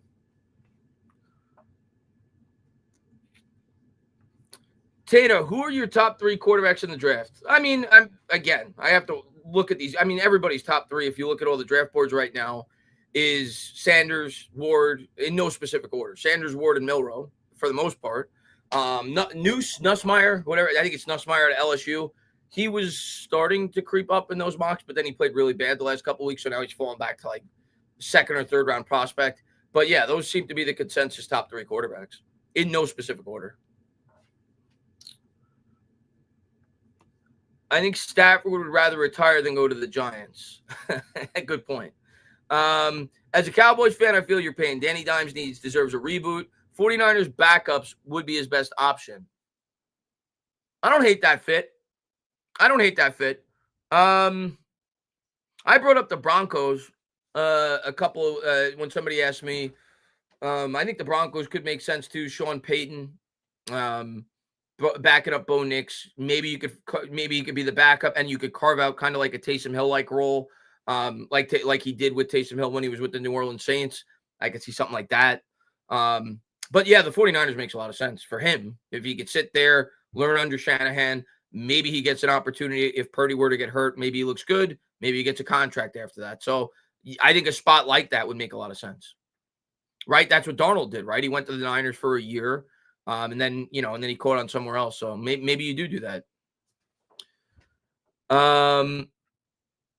Let's see. Comment up top. What's up, CJ, man? Thanks for popping in the stream, man. Jones ain't going to want to be a backup. He could go to Carolina and start. I mean, we got to see what Carolina does this offseason, right? We got to see, and maybe Bryce Young continues to play better and he's the starter next year. But we got to see, they may very well draft a quarterback if they don't like Bryce Young. Yeah, I don't know. How hurt is he though, Charlton? I know he's a little bit dinged up, but how many weeks is he supposed to be out for? Larry says, could DJ end up being on the XFL or whatever it's called now, like as a starter for the DC Defenders? I think DJ is going to stick in the NFL. I think DJ is certainly good enough to be a backup quarterback in the NFL. Yeah, he'll stick around in the NFL. Simon says, Stafford would definitely retire. He already got that ring. No, he did destroy his body behind our line. Yeah, you're probably right, Simon. I think it's a pipe dream. I saw people talking about that on Twitter. It's a pipe dream. It's not going to happen. And New York State of Mind says, people only mentioning Barkley because Jones wasn't the guy and they paid him and they see the success he's having. I mean, it is what it is. It comes with the territory, but anybody that looks at it logically, one, as I've said throughout the stream, signing Daniel Jones did not prevent the Giants from signing Saquon Barkley. Could have easily done both. The reason that Saquon Barkley's not here has nothing to do with Daniel Jones. It has everything to do with the fact that Joe Schoen didn't want to sign a running back to the amount of money that Saquon Barkley wanted. Everything to do with that. And two, the Giants wouldn't have been much better with Barkley this year. Maybe they win 2 more games. Maybe. Israel says, would you fire Daboll if Sanders was a package at 1 with his dad? I mean, to be honest with you, Israel, and nothing against Deion Sanders. He's doing a great job at Colorado. Like, he's got that team. Like, nobody thought that. What are they ranked now? Like, 15th in the country? Like, they're probably going to make the playoffs. He's doing a great job. But to be honest with you, Israel, and I know it'd be fun, and maybe he would be a good coach. Who am I to say? I don't know in the NFL. I just feel like Deion's better fit for college. I feel like I don't know. Like, I feel like his personality, like he's done a great job being able to recruit players to play for that program because they want to play for Deion. It's cool to play for Deion. You can't recruit players in the NFL for the most part. So I don't know how good of an X's and O's guys he would be at the NFL level. Maybe he'd be great, but I'm not crying. I'm not clamoring to get Deion Sanders as the head coach for the New York Giants. It'd be fun, but no, it's not what I want. What's up, Nate the Man? Thanks for popping in.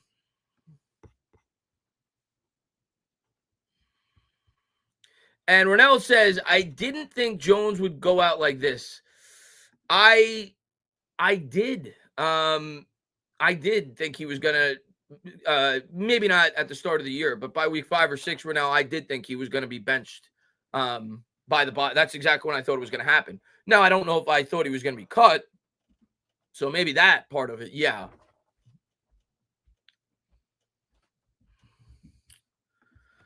And Pippin says, what's your Giants record prediction end of the season? I think we'll find a way to win at least 1 more game. We might win 2. I can't see more than 4 wins. And Rose says, Dion Olbert said this week he's staying at CU. Also I think he will, Ro, but that doesn't mean much. You see coaches do that all the time in college, that they say they're going to stay there, and then at the end of the year, they either leave for a better college program or they leave for the NFL. I'm leaning he will stay at college, but just because he's going to stay at college, he says he's going to stay. I mean, didn't he say that, if I'm not mistaken, wasn't he criticized for that for at least a short period of time? Didn't Deion Sanders say that, and I'm not knocking him for this, he should be happy. He got a better opportunity. He got to grow as a coach. He got to go to a better program. But didn't Deion Sanders say something similar to that when he first started? What was the last school? Was it Jackson State, was it? Didn't he say something similar to that he wanted to continue to coach there, and then they made a big deal about it that he left abruptly, and he promised all those kids that he was going to continue to coach there? So that doesn't mean much to me, that he says he's going to stay at Colorado. But I'm leaning he will. Larry J says, I would argue about Saquon. It wasn't just Joe not wanting to sign a running back. It was about his agent wanting to break the market over signing him. not playing ball with Joe, he fired that agent. I would argue about Saquon. It wasn't just Joe not wanting to sign a running back. Well, I think the first year, Larry, I think he did want to sign Saquon. I think that the 2023 offseason, I think he did want to sign Saquon. Obviously, he went to him in the season. He tried to get a deal done. Saquon, and we'll never get the full story. Like, Shane's going to say his word, and he's going to try to make it look better than it was, and Barkley's going to say his side of it, and he's going to try to make the Giants look worse than probably what they were. It's probably somewhere in the middle. So we're never going to get the full story of it, of what was actually offered and what was Barkley actually demanding. So we'll never know. But, yeah, I mean, Barkley was running, but I don't blame Barkley either. Barkley had a lot of leverage that offseason. It didn't work out for him, but he was coming off a really good year, and he knew that the Giants had to try to build off the year that they had. They had just won a playoff game. He was 26. You're a running back. You have to try to cash in when you can. So I think Barkley did everything right. I think Barkley handled that situation great. Like, you can say what you want about Saquon Barkley. You can hate him that he's a Philadelphia Eagle. I don't like him that he's a Philadelphia Eagle. I don't root for him now. But in terms of the way that he handled that situation, think about it. He should have tried to get as much money as he could. He was 26 with an injury issue. He's a running back. Running backs fall off, right? So he should have. And there was some pressure for the Giants to sign him, being that they had a good year the year before that. The Giants then tagged him. Most players, when they get tagged, don't show up to camp. He ended up going there the first day. So Barkley handled it very well. But I thought Barkley had every right to try to get as much as he could. And while I may not necessarily agree with the rule and what it does to players in the league and running backs, Joe Schoen had every right to tag him. And that's what every team around the league does. So it was just a tough situation for both sides. But yeah. WJ says, why a lot of people feel like we did DJ dirty? I don't think we did DJ dirty.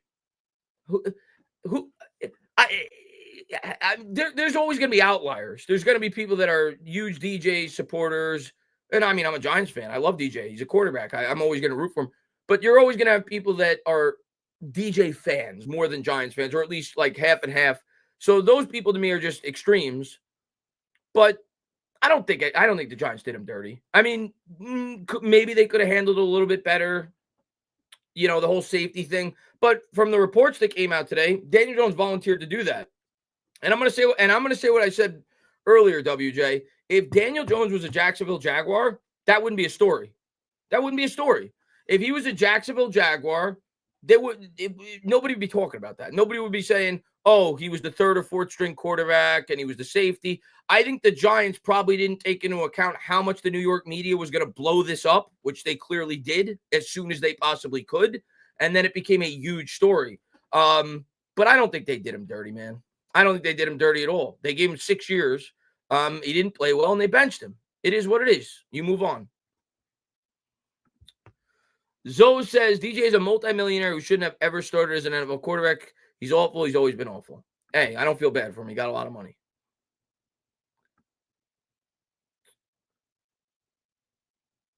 And MYG says Eagles will choke like they always do. One Super Bowl in 60 years. I'll be honest. The Eagles are playing really well right now. Eagles have the last 5-6 weeks. The Eagles have been playing as well as anybody in the NFC, except for the Detroit Lions. But they're not winning a Super Bowl. No. Lions are going to win the NFC. Outside of some injuries, the Lions are the best team in the conference. At least in my opinion. Y'all did Jones dirty. We benched him. Jaden says people say they did him dirty by having him at safety, knowing it was going to embarrass him. I mean, that's fair, Jaden, but they corrected it the next day and they let him go. So whatever. Scott says it's not as much as the New York media, it's the national media that keeps beating the Giants up about everything, Saquon, Daniel Jones, etc. Well, that's part of it, sure. I don't trust Hurts to win a Super Bowl. I mean, maybe. I just don't think the Eagles are as good. I just think the Lions are better. And WJ says it is 6 years not enough to prove your worth. Like he had. I can't wait to no longer talk about this guy. And while he was a Giant, I loved him. I grew to love him. I didn't love the pick. He's impossible not to like, in my opinion. Just because he's a good guy, you could tell. And he's a Giant and he's the quarterback, so naturally I'm going to root for the guy. But I'm so glad that new chapter. I'm so sick of talking about it. I'm so sick of arguing about Daniel Jones. And I'm hoping, and this will never happen until the team starts playing well, but I'm hoping there's not so much infighting with New York Giants fans. But there will be. The next infight now is going to be Joe Schoen. He should be fired. He sucks. It's always going to be somebody else. Daniel Jones was the target. Now he's done. The next target's going to be Brian Daboll and Joe Schoen. Until they get fired, then the next target. So there's always going to be infighting. So that's dreamland for me, thinking that maybe the fan base will come together, but it will not. The next target now is going to be, should Schoen stay? Should Schoen go? You're an idiot for thinking this. You're an idiot for thinking that. So that's going to be the next fight now for the next couple of years, assuming that they're both going to be back. NFL is a results-driven league. Yeah, he got as much of a chance as he could have.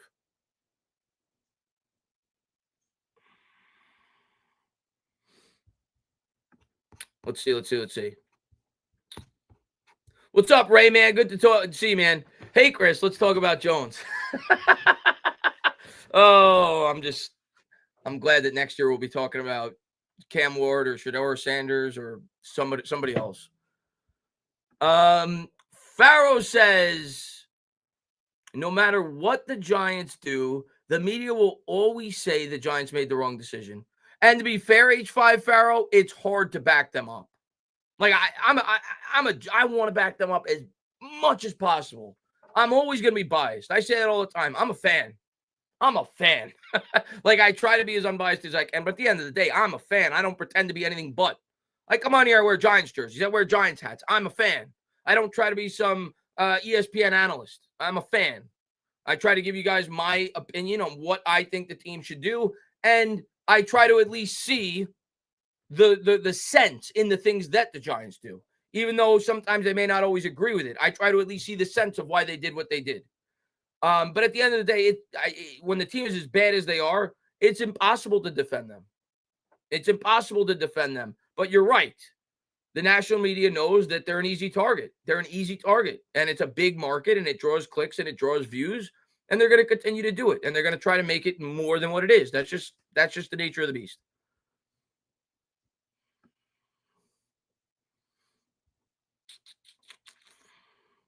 And Jabari says, am I missing something? What has Schoen done so bad that he deserves to get fired? I don't think he deserves to get fired.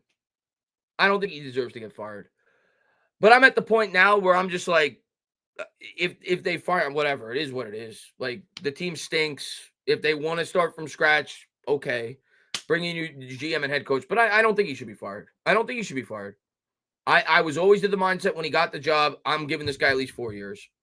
And I very clearly said, even though I did think Daniel Jones was going to get better, I very clearly said when they signed Daniel Jones, if it doesn't work out, which I always knew was a strong possibility, especially when you factor in his injury history. That year when we signed him to the extension was the only year I ever stayed healthy.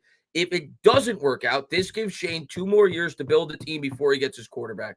That was always my mindset. That was always why I was okay with the signing of Jones, because it kind of gave Schoen a buffer to continue to fill in the rest of the holes in this team while further analyzing Jones to see if he could grow as a quarterback. And if he didn't, then you would move off him and put the new quarterback into a better environment. That was always my mindset. I always wanted Schoen to get at least 4 years. I am still of that mindset. I do not want him fired. I want him to be able to draft a quarterback, and I want to see if this could come together. But at the same time, like, I'm not going to fight anymore. Like, I'm sick. I'm just like sick of arguing with Giants fans. And it's always easier to take the other position. It's always easier to say, we should just fire this guy. We should just fire that guy. We should just fire this guy. We should just fire that guy. Just start. It's always easier to take that position, because if the team stinks like the Giants always have for the last 10 years, you can just say you were right. But if you think about it, neither side is right. The side that's tried to express we should be patient and give these guys more of an opportunity hasn't been right, because they haven't worked. But the side that is saying constantly flip it, flip it, flip it, flip it, flip it, flip it, flip it, flip it, fire them, fire them, fire them, fire them. That side's been wrong too, because what have the Giants done over the last 8-10 years? 2 years, McAdoo, you're out. 2 years, Shermer, you're out. 2 years, Joe Judge, you're out. At this point, if they fire him 3 years, Dable, you're out. So the Giants have done exactly what the reactionary fans have wanted. They've gotten their way for the most part. They were a bit too patient with Dave Gettleman by most people's standards, but they've done what so neither side has been right. So the team's just been a disaster. That's the way that I look at it. So, and I'm gonna stick to my guns, man. I do think Shane should be back. And I do want Dable to be back. I want them to get a chance to draft their quarterback and see where the team goes, but it is what it is. And Denzio says, Chris, when do you think we will all stop talking Daniel Jones? I mean, tomorrow. He's not a Giant anymore. Tomorrow. I mean, I guess it'll be a topic if he gets an opportunity to play somewhere else, but it's a new chapter, man. Let's see.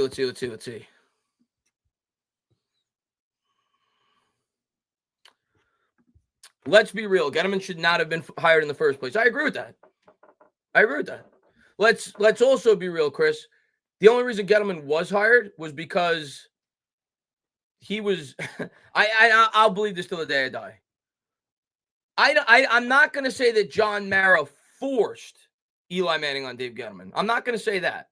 But what I am going to say is John Mara wasn't going to hire a GM that wasn't willing to make Eli Manning the starting quarterback the next year. And Dave Gettleman was willing to do that. That's why he got the job. That's my heart of hearts. That's what I believe. So I'm not gonna say John Mara forced him to keep Eli Manning, but I'm gonna say Dave Gettleman got the job because he wanted to keep Eli Manning and he wanted to keep building with the team that they had. So that's my belief on that. And obviously it ties to John Mara. What's the salary cap? Well, the salary cap's looking good because we're gonna have another $19 million next year with Daniel Jones off the roster. And Young Hendry says, Tana, who are we getting for quarterback? Do we get a bridge quarterback or is DeVito? I mean, we got to see the last 7 games, right? I think that's why they're starting DeVito. They want to see if DeVito can be the short-term bridge. If they draft a rookie, he could start for 5 or 6 games. If he plays well down the stretch, maybe they have more confidence in doing that. So I think that's part of the evaluation here for these last 7 games. JC says, I would definitely be good with Brandon Brown being the GM. I mean, if you were to, I don't see the logic in that. If you were to fire Joe Schoen, which I don't think they're going to do, but if you were to fire Joe Schoen, why would you hire the assistant GM? Why would you hire the assistant GM?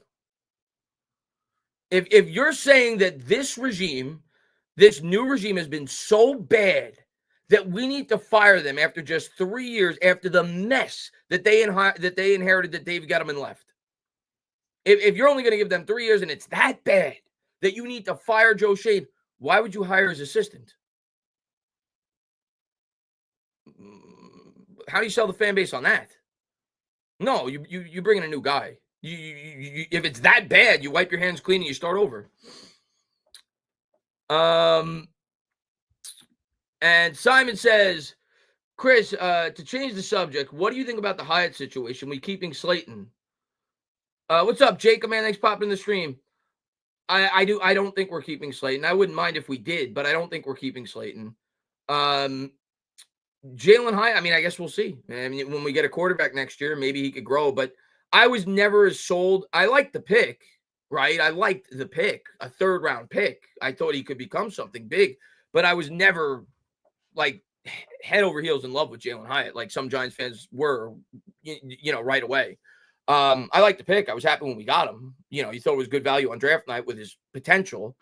But Jalen Hyatt, I mean, we'll find out. I mean, maybe you get a better quarterback in there and he develops further. But obviously the book on him when he came into the league rings true, right?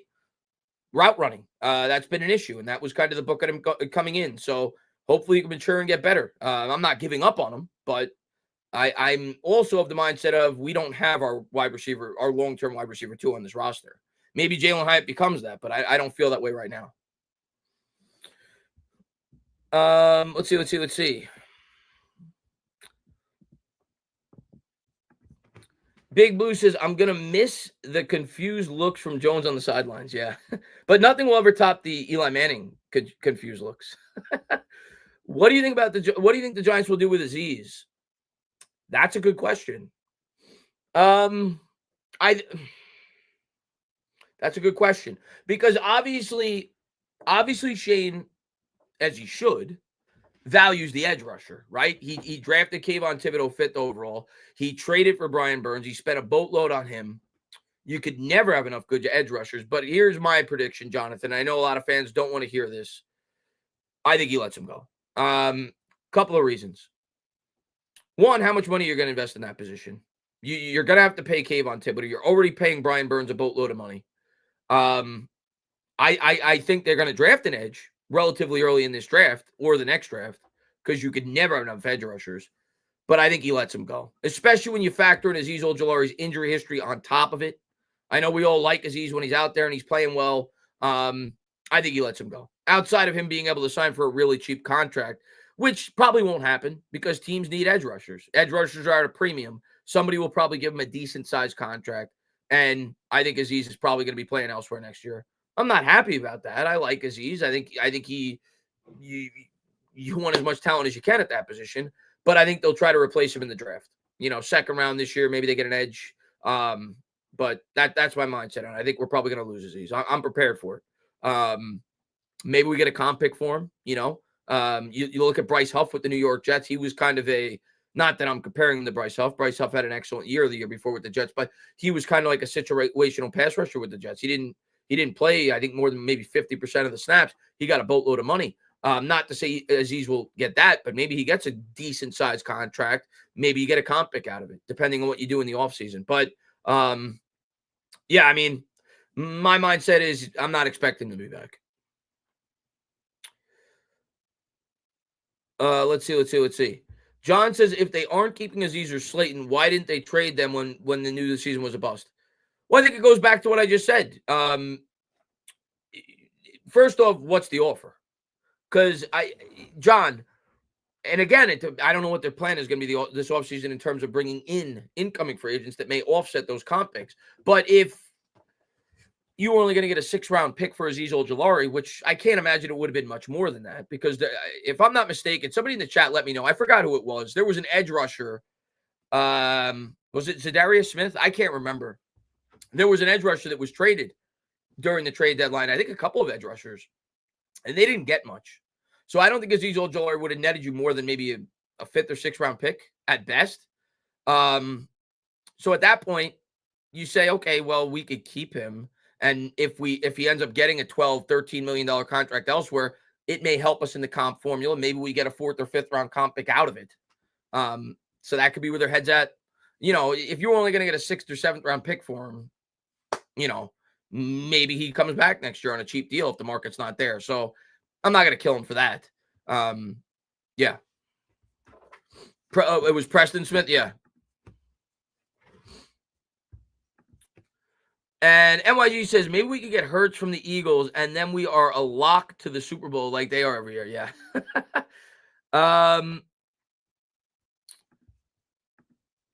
Simon says, Chris, have you made a decision on who you prefer? No.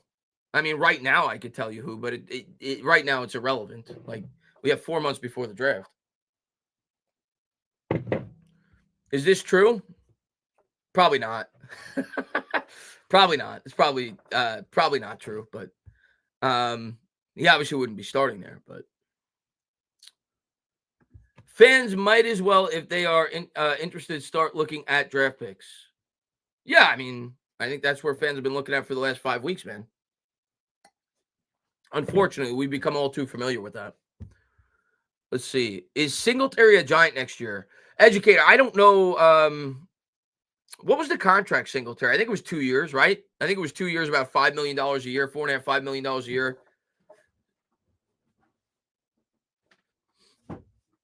I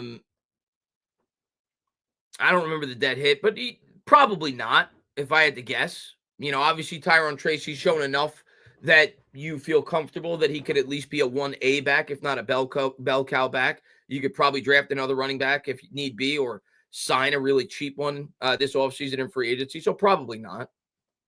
3 years? 3 years, but I'm sure that there's an easy out. And what's up, Joe, man? Good to see you, man. I heard the team that signs Jones, if they don't sign them as a free agent, they're going to get a comp pick. Oh, you mean the team that inherits him? Oh, that's actually, I didn't think about it from that angle, Joe. That's actually a reason to sign him if you're a team. That I didn't think about it from that angle. So what you're saying, Joe, is you heard that if, like, say the Jaguars, like people saying in the chat, sign Jones for the rest of the year, that in next year in free agency, if he signs elsewhere and gets $10 million as a backup a year, it could help in their comp formula. Didn't think about it from that angle. Jaguars picked up Jones. People are saying it. And no, they're lying. I don't have my phone down here. So let's see. Moji says we need to trade out, accumulate draft picks, and we need to get an established quarterback. All right, everybody's saying Jags picked up Jones. Now you guys are going to make me look. I just hope it doesn't freeze my stream because every time I do this, that's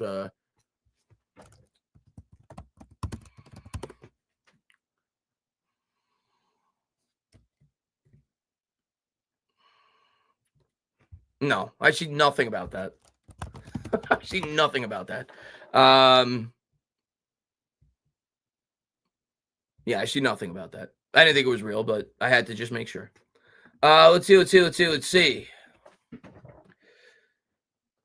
I heard he goes waivers first. If picked up from waivers, the team claiming him pays $11 million. If he clears waivers, the Giants pay all of his $13 million left in the guarantee. Well, from what I read, Stan, and somebody in the chat, correct me if I'm wrong, but I'm pretty sure I'm right from what I read. By the Giants cutting Daniel Jones, there's no negative impact on next year's salary cap. It's the same dead hit as it would have been. We're saving the same amount of money as we would have. So I think it's about $19.5 million or so that we're going to end up saving on next year's cap. That's what it was going to be anyway if we cut him. So the only thing here is now we avoid the potential injury clause in the contract. So somebody correct me if I'm wrong, but I'm pretty sure I'm right. Let's see.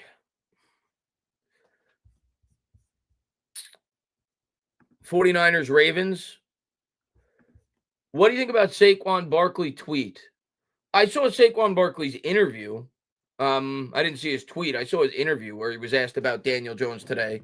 And yeah, I mean, he basically said that Daniel Jones was in a really crappy situation. He didn't say it this directly, but I'm paraphrasing a bit. But he basically said Daniel Jones was in a really crummy situation like myself. Didn't work out. He's a great worker. Whoever's going to get him is going to love him. And he hopes he has success elsewhere. That's basically what he said. So nothing wrong with that. Stan says, yes, not the cap, but just the money out this year or the 11 mil. Oh, okay. I don't really care this year, Stan. Personally, what I'm worried about is next year's cap. So it's the same hit as it would have been if they kept him on the roster for the rest of the year. Sean says, yeah, which I prefer, bite the bullet and take a hit on 1 year rather than 2 years spread out. Yeah, that's what I would do. Just take the dead hit next. Take it full on next year, Sean. You're gonna be drafting a rookie quarterback anyway. You're not trying to compete for a Super Bowl next year if you're being realistic. So yeah, just get rid of the dead. Don't make it a post June 1st. Just get rid of it. And Corp says, I've been looking at draft picks since before week 1 when we lost to the Vikings. Yeah, unfortunately, I think we've all been looking at draft picks. Maybe not since week 1, but since about week 6. That's where I started looking at it. That's where after every Giants stream, I'd go on Tankathon and say, okay, well, now we're here. So right around after week 6, which is basically what I've done every year outside of 2022 since I've been on here. The $13 million in the remainder guarantee, the injury clause would have been more. Yeah, it would have been an extra like 20 whatever million. I think basically, I think like the hit they're taking next year, it essentially would have been doubled if you would have played and gotten hurt.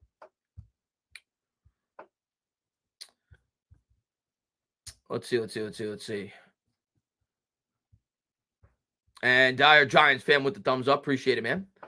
Jones to San Francisco if we win on Sunday. If not, they're done. Otherwise, Vikes, Bills, Broncos. Oh, in terms of teams where he may end up, we'll see. Giant Man, what's going on, man? New day in Giants football. Yeah, new day in Giants football, man. Stan says, actually, classy of Jones to opt out when you think about it.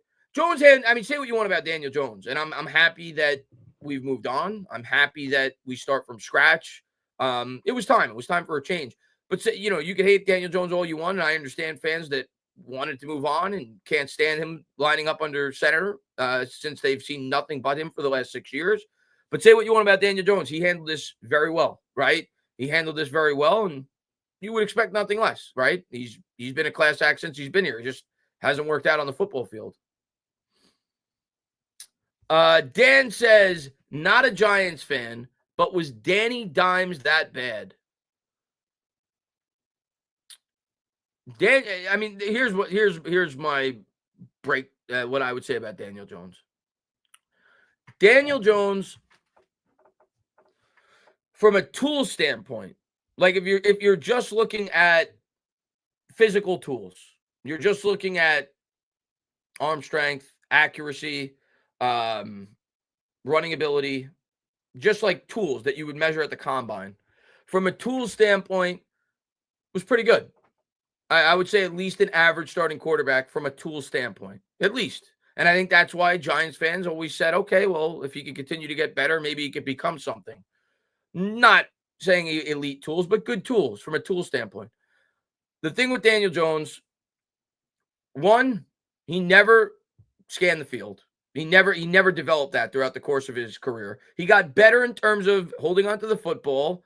I guess pocket awareness, he got better, but it was abysmal to start his career. So he still wasn't great there, but he got better. But in terms of scanning the field, first, second, third read throws, never developed that. Never learned to really throw with much anticipation. It is what it is, man. And I think after last year, you really started to see it. After going into 2023, he became a shell-shock quarterback. He became a quarterback that was scared, and can't really blame him. When Andrew Thomas got hurt, like, the offensive line was awful, but you clearly saw that it affected his play. He's damaged goods, at least as a New York Giant. If he goes somewhere else and he succeeds, I'll be happy for him, but he's damaged goods. And he never, as Giants fans, we were hopeful that finally having some stability after seeing what he was able to do his first year with Daboll, which was by far his best year as a Giant.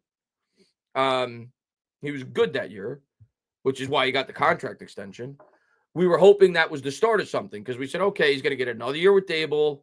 He won a playoff game. He played good down the stretch. Second year in that offense. He's never really had that with a good offensive play caller, and it went to shit after that. And it is what it is, man.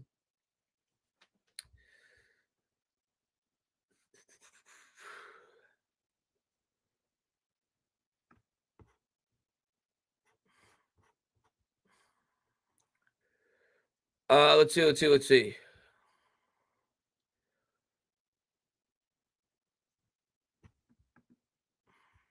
But I think he could be he's just solid quarterback, but he's never going to be a franchise guy. Let's see. I hope after the show we are done talking about DJ. Now life after. Well, I think we will be. Next week we'll be talking about DeVito and draft picks. B-Dog says we finally can draft our new franchise quarterback. The fan base will get behind. Yeah, I mean, we're finally going to have some hope. Change, right? That's it, man. And Mark, man, good to see you, man. Damn, Chris, man, I miss you being up here as much as you were in the past. Yeah, Mark, next year, I'm going to be honest with you, man. I'm going to be dead honest with you, Mark. And next year I plan on doing this a lot more. This team just wore me out, man. At the end of the day, I'm a fan. Ultimately, it's nice to be able to do this as I guess like a part-time job in a way, right? And be able to come on here and talk about the team that you love and build a community, and I love it. But this team just wore me out. And I just got to the point, man, where, and no disrespect towards the fans. I understand, right? Like, when the team is as bad as they are, fans are going to bicker, but I just got sick of the bickering. I got sick of the fighting, the infighting. And I was like, I just can't take it anymore. I needed to step away. I'm a fan like everybody else, man. And so next year, now that we have hope and a new direction, I'm looking forward to coming on here a lot more and being able to be excited to talk about this football team. The last 2 years have just been dreadful. And 2022, I didn't expect it to be as hopeful as it was. I thought it was going to be a disaster. It was a surprising year, but the last 2 years have just been dreadful. And obviously the 3-4 years before that were abysmal when I was on here talking about during the Dave Gettleman era and everything else. I just haven't been motivated because I'm sick of the infighting, man. And that's just where I am, man. But I'm excited to start talking about this team a lot more in the offseason. That's for sure. Now that we're going to have a new quarterback, a new direction, and definitely be doing a lot more live streams. Let's see.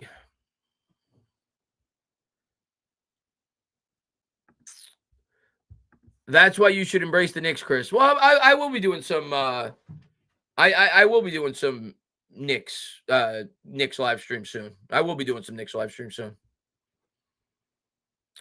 What's going on, goofballs, man? Thanks for popping in. Derek says the Giants changed to try and be a more explosive offense. Well, I think that was clearly the plan, right? When they lost Barkley. They had Barkley the first year, but I think that was clearly the plan. They tried to open up the offense and it was a disaster.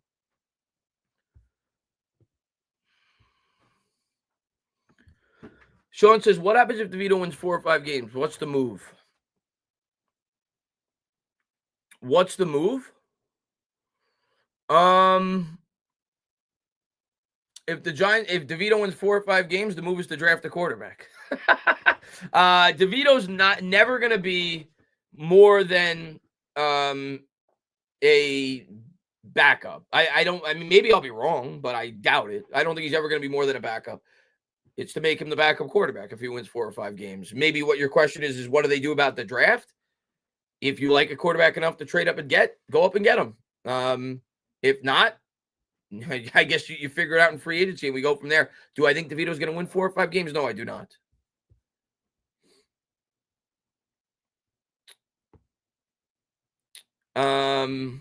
Let's see.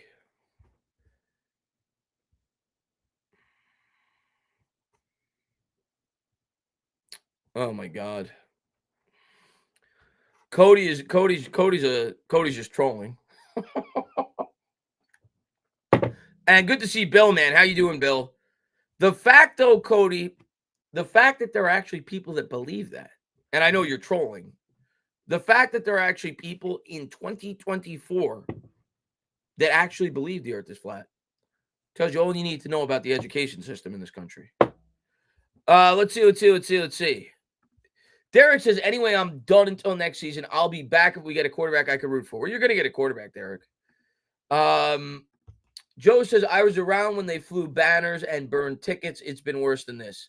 Yeah, but this is pretty bad, Joe. And JC says, what are 3 non-negotiable quarterback traits you want in your next quarterback? Well, after seeing Daniel Jones, JC, we're going to leave the physical traits out of it. Obviously, everybody wants a quarterback with a strong arm. Obviously, everybody wants a quarterback who's at least mobile and can extend plays. Somebody who is a quick processor right out of the gate. Somebody who's a quick processor. Somebody who I think what you need in today's NFL from your quarterback when a play breaks down, having the ability to look for the big play. I feel like Daniel Jones very rarely did that. When a play broke down, he would look to just get the ball out. When a play breaks down, being able to extend the play, but not just look for a first down, right? Because a lot of times you watch Pat Mahomes, you watch Josh Allen, you watch all these top quarterbacks. As they're able to extend plays, obviously, sometimes guys break wide open and they're able to hit big 40, 50-yard passes. A quarterback who's able to make something out of nothing. That's a big thing in today's NFL. So but a quick processor is a big thing.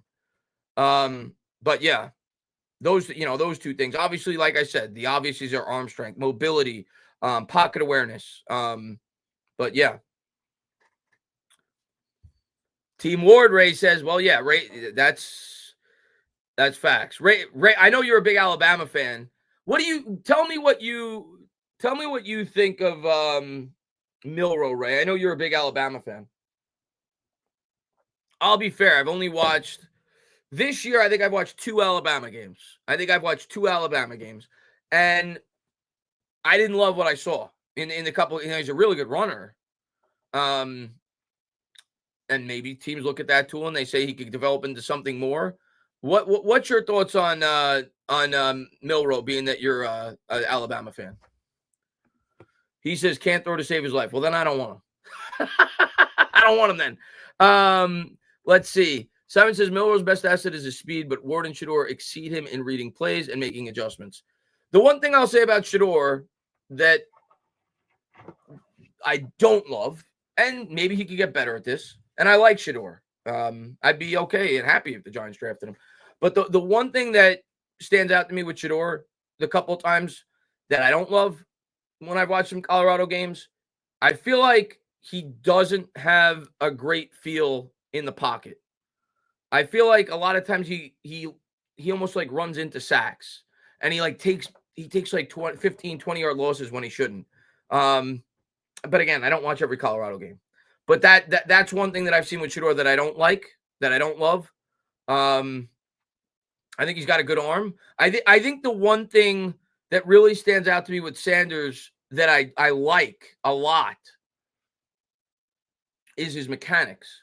I don't pretend to be a coach, but I remember when I watched CJ Stroud, that's what I would constantly say when I watched him at Ohio State. When I watched his footwork, it just looks so natural. And I see that with Shedeur too. I think he's got really good mechanics. I think his footwork's really good. I think he has a good base when he throws the ball. So that part of his game I like. I think he's got really good mechanics for a collegiate prospect. The other thing that I like about Shedeur Sanders, unlike a lot of quarterbacks in college, to my knowledge, I think he makes the checks at the line of scrimmage. So he makes a lot of audibles at the line of scrimmage. A lot of quarterbacks in college don't do that. So I like that too. So there's things I like about him. There's things I don't. Cam Ward, kind of the opposite. In terms of the negative that I said about Shedeur Sanders, I think he's got a better feel in the pocket. I think he is better at creating something out of nothing. What I don't like about Cam Ward, and this could be coached up. I'm not saying you can't improve upon this. What I don't like about Cam Ward, I've probably watched 3 Miami games from start to finish, and in every one of those games, he will make 2 throws in that game at least, where you're like, a junior high school quarterback shouldn't make that throw. Like every time I watch a Miami game, it never fails. He will throw the ball across the field into double coverage. 80% of the time it gets picked off. So that's what he is. He makes a lot of stupid throws. Like there are some bad decisions where you could understand the throw. You're like, okay, he threw into double coverage, but he was trying to make something out of nothing. He makes some throws where you're like, you wouldn't expect the Pee Wee football quarterback to make that throw. So that's the big knock I have on Cam Ward that I've seen. But maybe he could improve upon that. Q-Dog, man, thank you very much, man. Well, entertainer, I supported DJ, but it was time.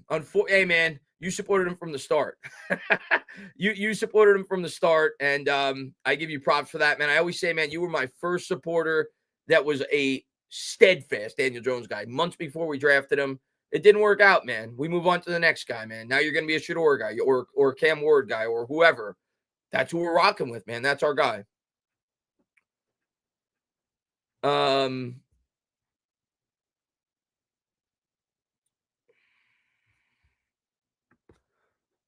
Let's see.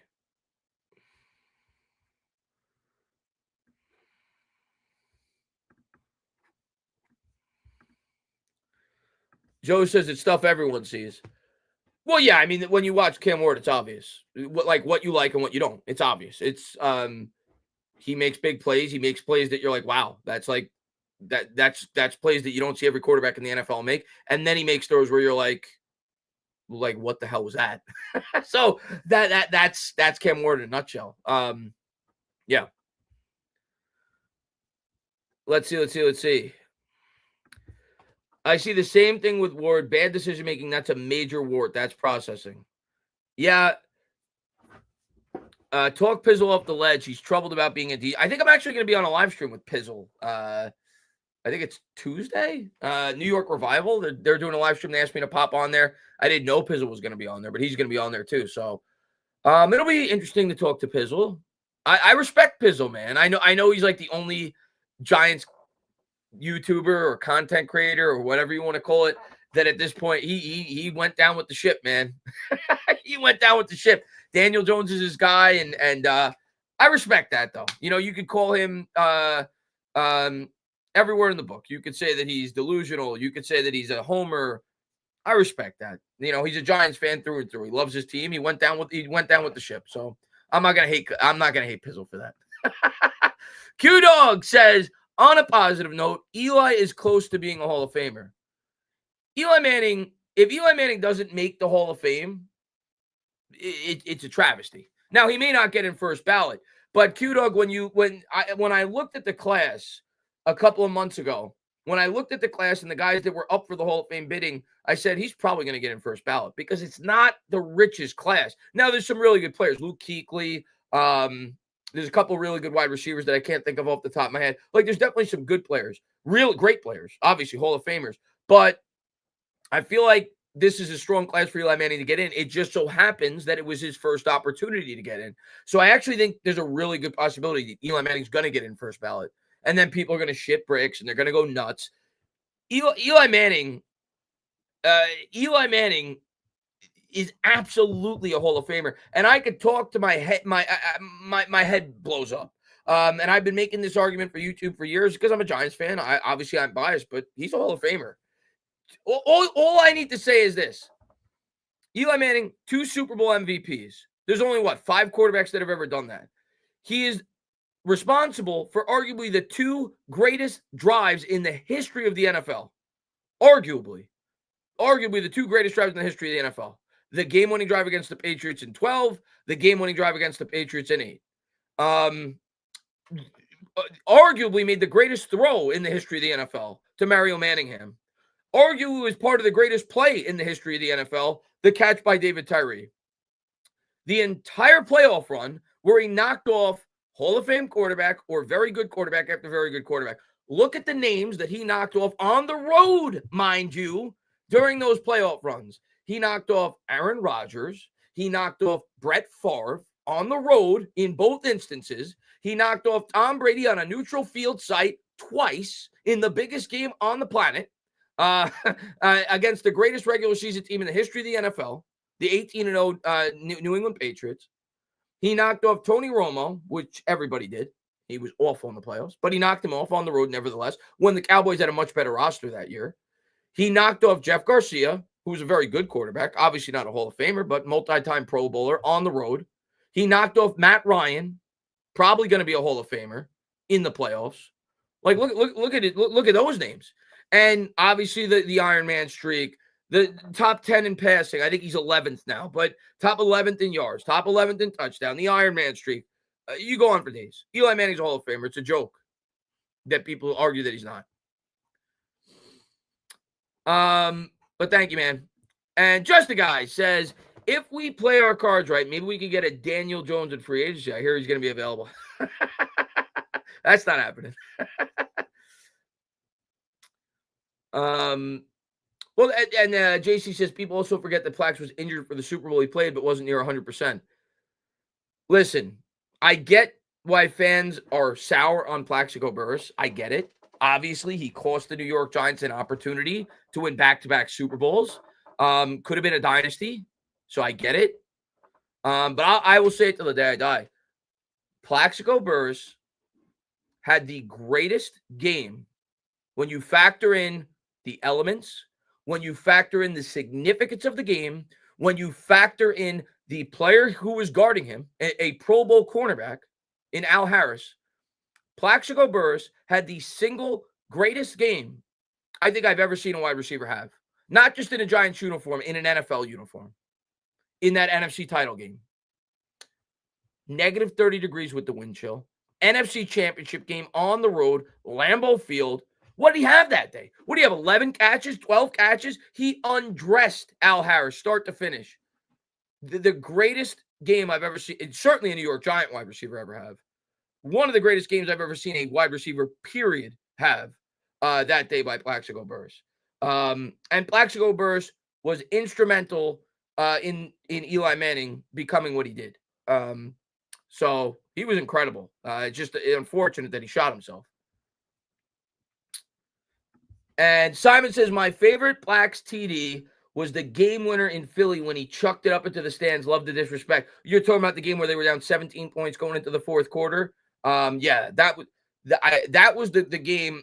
I remember turning to I was watching the game with my sister, actually. We were obviously both younger. That was 2005, I think. So I was like, what, 20? And I remember turning to my sister and I said, Giants have a franchise quarterback. Like, that was like the first time where I was like sold. Like, I'm all in. Like, he's a franchise quarterback. And I never looked back after that. 2006 was it? 2006. And obviously there were instances before that where he had big comebacks. But Bear says, is there any scenario you see the Giants not picking quarterback first round? And how do you – the only scenario where I see the Giants wouldn't draft a quarterback in the first round would be like if they got like a really good starter, like veteran starter. That's the only scenario. And I'm not talking about like Jameis Winston. I'm talking about a guy that you're like, we could plug him in and this team's going to the playoffs. So, and I don't know who that is. Like, people say Matt Stafford. I don't even know if he'd want to come here. Is Russell Wilson really that guy? I don't think he is. I know he's doing well with Pittsburgh, but Pittsburgh's a great team. Mike Tomlin's a great coach. I don't know who that is. So if an opportunity like that presented itself, I suppose that's possible. But outside of that, I think they're drafting a quarterback.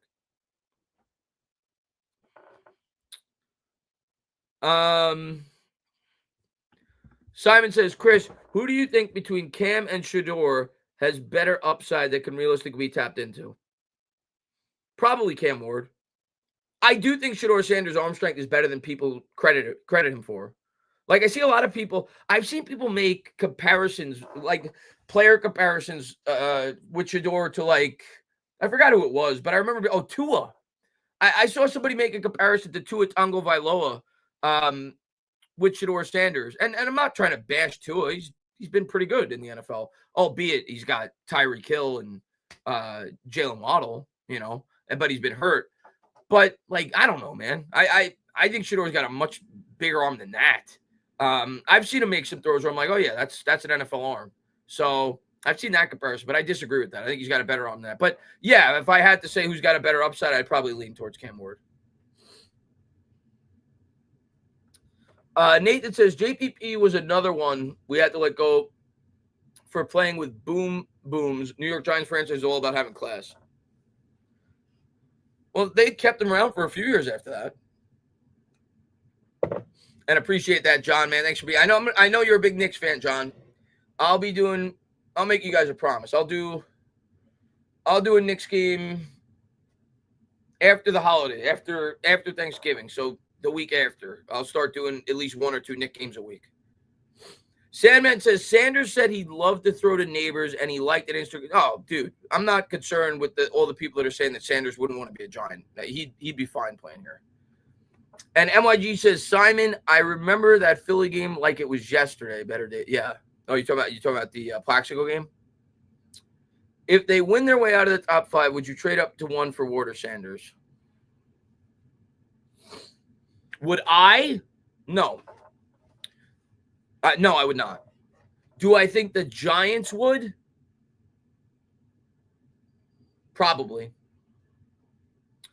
Probably, Ricky. I've said this now for about a month or so.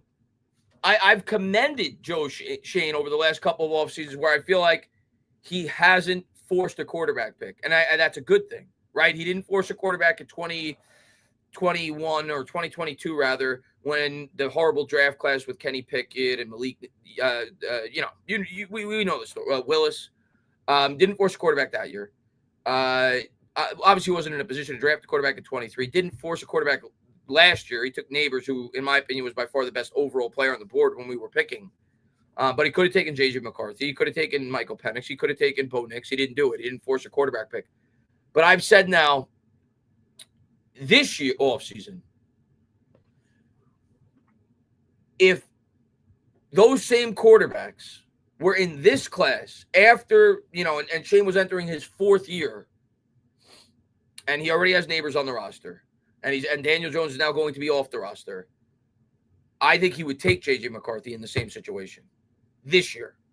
So if you view that as forcing a quarterback, that's what I think. I think he would do it.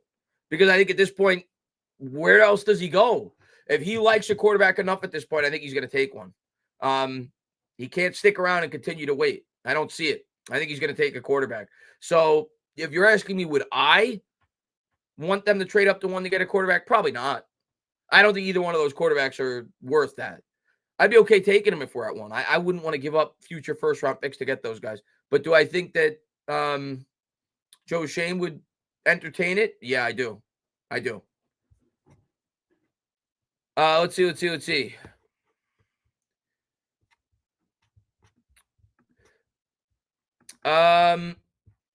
Zach Attack says master plan: fire Dable, hire Vrabel, and sign Jameis as bridge quarterback, depending on our draft position. Either draft a quarterback now or wait for Archer 25.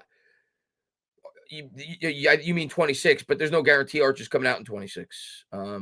That's the problem there, and there's no guarantee you're going to know where we're picking in 26.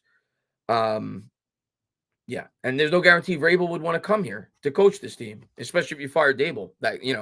So I don't know.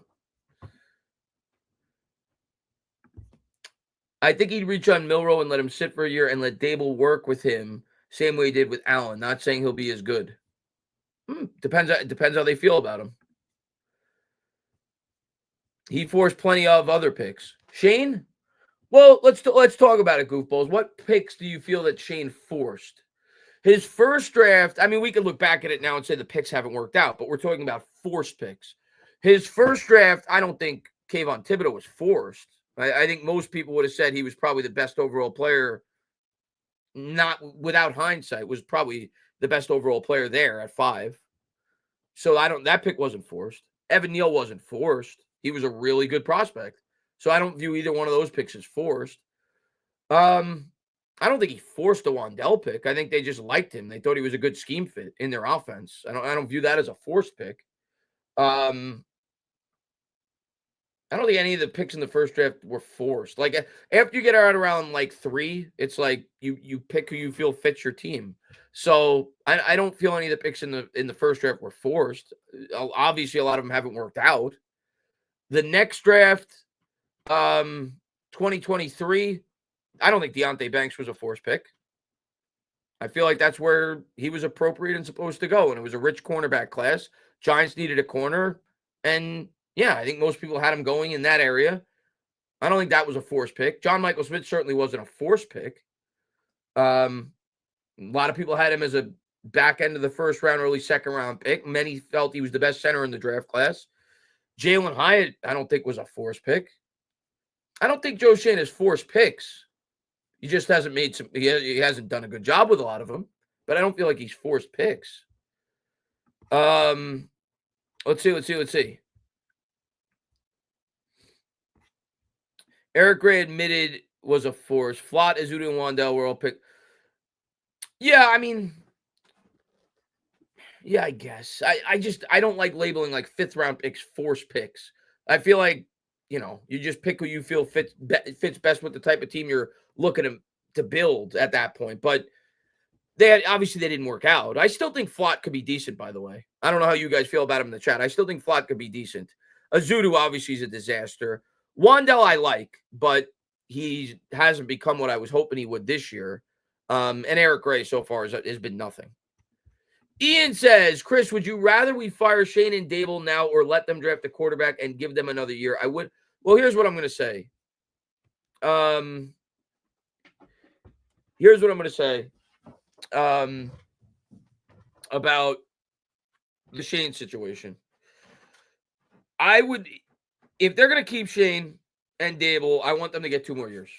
Almost under any circumstance. Outside of the rookie quarterback being a complete disaster. Like Josh Rosen level bad, where you have the first pick the next draft. Then you do what you want to do. If you love a quarterback there, rip it up, get a GM, draft a court, whatever. But outside of that, I want Shane and Dable to get 2 more years if you're going to draft a quarterback. So if John Mara's of the mindset that he's going to do what he did to Pat Shurmur, like if the team's really bad and they have the 6th pick, whatever pick they had in the next draft, and we're gonna fire these guys if the team's really bad the next year. If he has that mindset going into next year, I would rather you fire them now. So that's my mindset on it. If they push forward with them, which I think they should, I want them to get 2 more years. I want them to draft their rookie and get 2 years with the rookie. Don't do what you did to Daniel Jones. Don't draft him for a Pat Shurmur offense and then fire Pat Shurmur the very next year and have him learn a whole new offense and then bring in a special teams coordinator to be your head coach.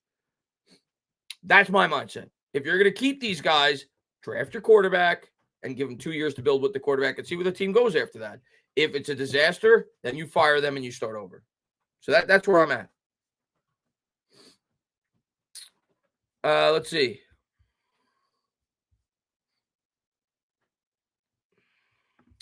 Chris, it's an absolute double-edged sword. We win a few games, we screw up our pick, but keep Shane and Dable. If we lose out, there's a possibility we fire them, but have a premium pick. Yeah, that's the dilemma right now, right? Like, if they continue to lose out, does the team look so bad that they feel they have to make a coaching change, but they get a high draft pick? And if the team wins a few games, does that hurt the probability of these guys being able to stay here long term without having the prospects of a quarterback? It's a fine line right now. Let's see. I have a feeling the Giants will have the 6th pick and draft the quarterback that no one likes. Sarcone, don't do that to us again.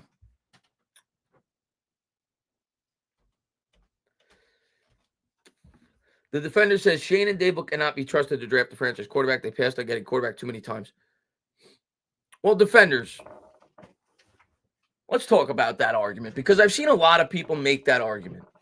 Joe Shane can't be trusted to draft the next quarterback. Let's talk about it.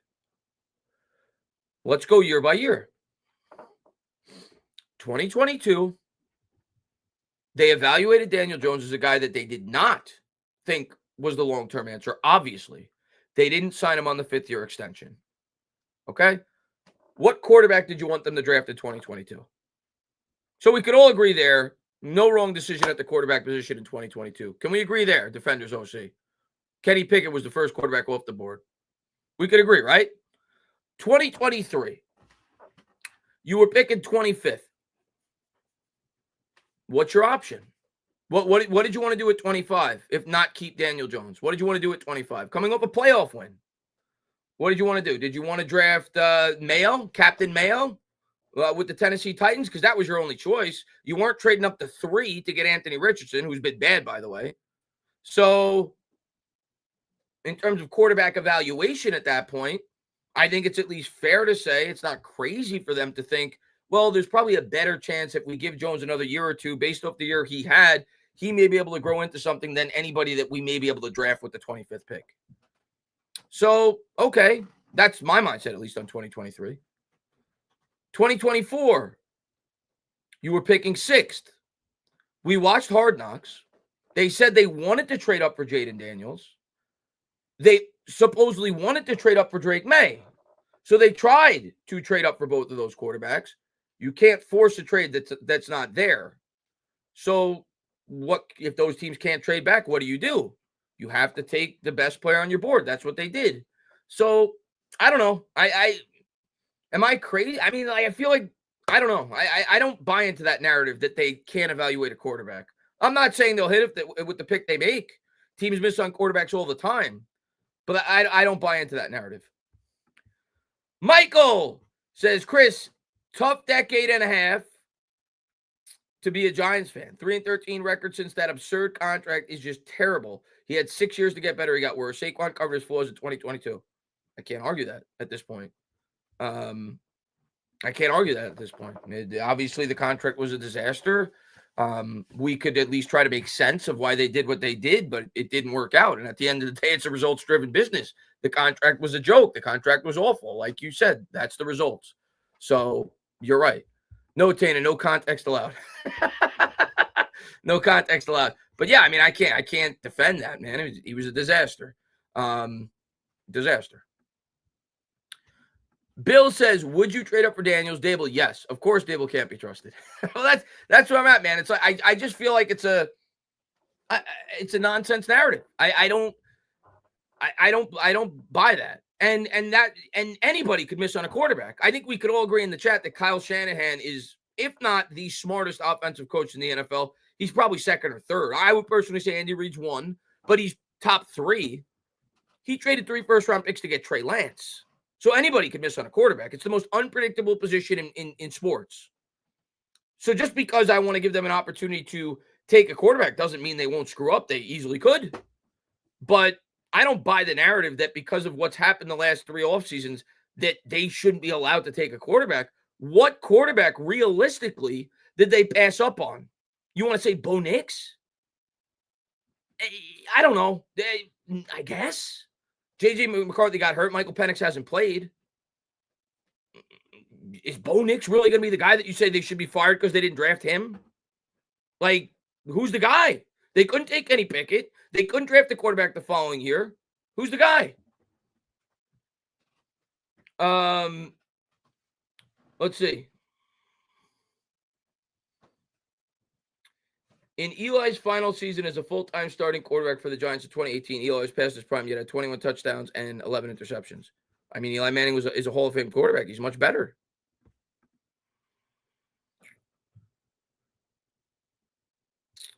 JC says, so many things have to go right. The biggest problem with some fans is they think all quarterbacks were inevitable, and that's just not true. For most, a lot has to go. Well, yeah, of course, there's a lot of luck that's involved.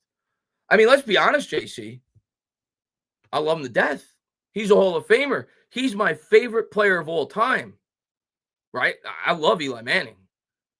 Eli Manning was this close. Eli Manning was this close to not making it as a Giant. like he was close. I lived it. I was there. 2000. I mean, and I'm not saying there wasn't promise along the way. And I'm not saying that I didn't buy into him before that. I did. Like I just said, the Eagles come back. People were burning Eli Manning's jersey. People were burning Eli Manning's jersey in 2007, the year they won the Super Bowl, when he threw 5 interceptions against the Minnesota Vikings. People wanted Eli Manning replaced. A lot of people wanted Eli Manning replaced. A lot of people wanted Tom Coughlin replaced before they won that Super Bowl. Eli Manning was close. He was close to being replaced. So yes, there is a lot of luck that is involved, and things breaking right, and there's no doubt about it.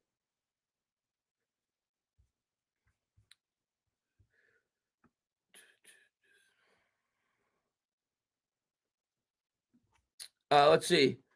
Goofball says Stephen A. Smith's takes are so bad his hair runs away from his mind. I just saw the minute clip today. He's entertaining, but I'm going to be honest.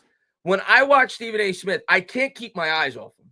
I will give him credit for that, Goofball. He is entertaining as they come. Like, he's a great personality on air.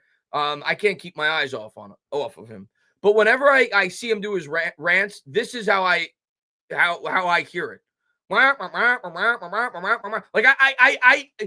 I think it's because he's so engaging that I don't even pick up on half the things he's saying. So like I watched the rant today and I can't even really tell you what he said. Because I'm so engaged with his personality and the way that he I guess he rants. But yeah, as you can tell, I'm not the usual Stephen A. Smith fan. He's entertaining though. Connor says, could you see the Giants taking Hunter and getting a journeyman quarterback? It's possible, yeah. It's possible, sure. I'm leaning that won't happen, but let's see where we're picking first. Jeremy Shockey saved Eli Manning's career. I mean, you could argue Jeremy Shockey, you could argue Plaxico, but I think more so Burrs personally. But yeah, both of them helped him tremendously. Tiki Barber helped him tremendously early on in his career. The Giants' offensive line helped him tremendously early on in his career. Defenders OC says, what is your thoughts on Russell Wilson? Shane could have signed him cheap. He wanted to come here, especially his wife. He wanted to move to New York. I mean, I wouldn't mind him as a stopgap for a year or two if they want to go that route. I wouldn't mind it. Gupo says Shockey and Tiki leaving helped Eli's team. I agree with that. They were a good support system for him the first couple of years in his career, but Eli matured after he kind of became the voice in that huddle, and it kind of took those guys to leave for him to become that. And as great as Plax was, I actually think, and he was huge for Eli's development. Like, he was that escape valve. Anytime a play broke down, Eli was like, okay, I can just throw it up to Plax. He could go up, he could catch the 50-50 ball. He's going to make a play. So he was incredible for Eli's development. But I actually think, and I say this all the time, I actually think Eli Manning grew as a quarterback after Plax shot himself and he was no longer with the New York Giants because he no longer had that crux. He had to force himself to spread the ball around, to scan the field.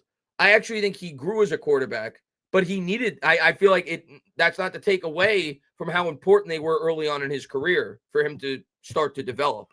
But I actually think Eli grew as a quarterback after Plax shot himself. Let's see.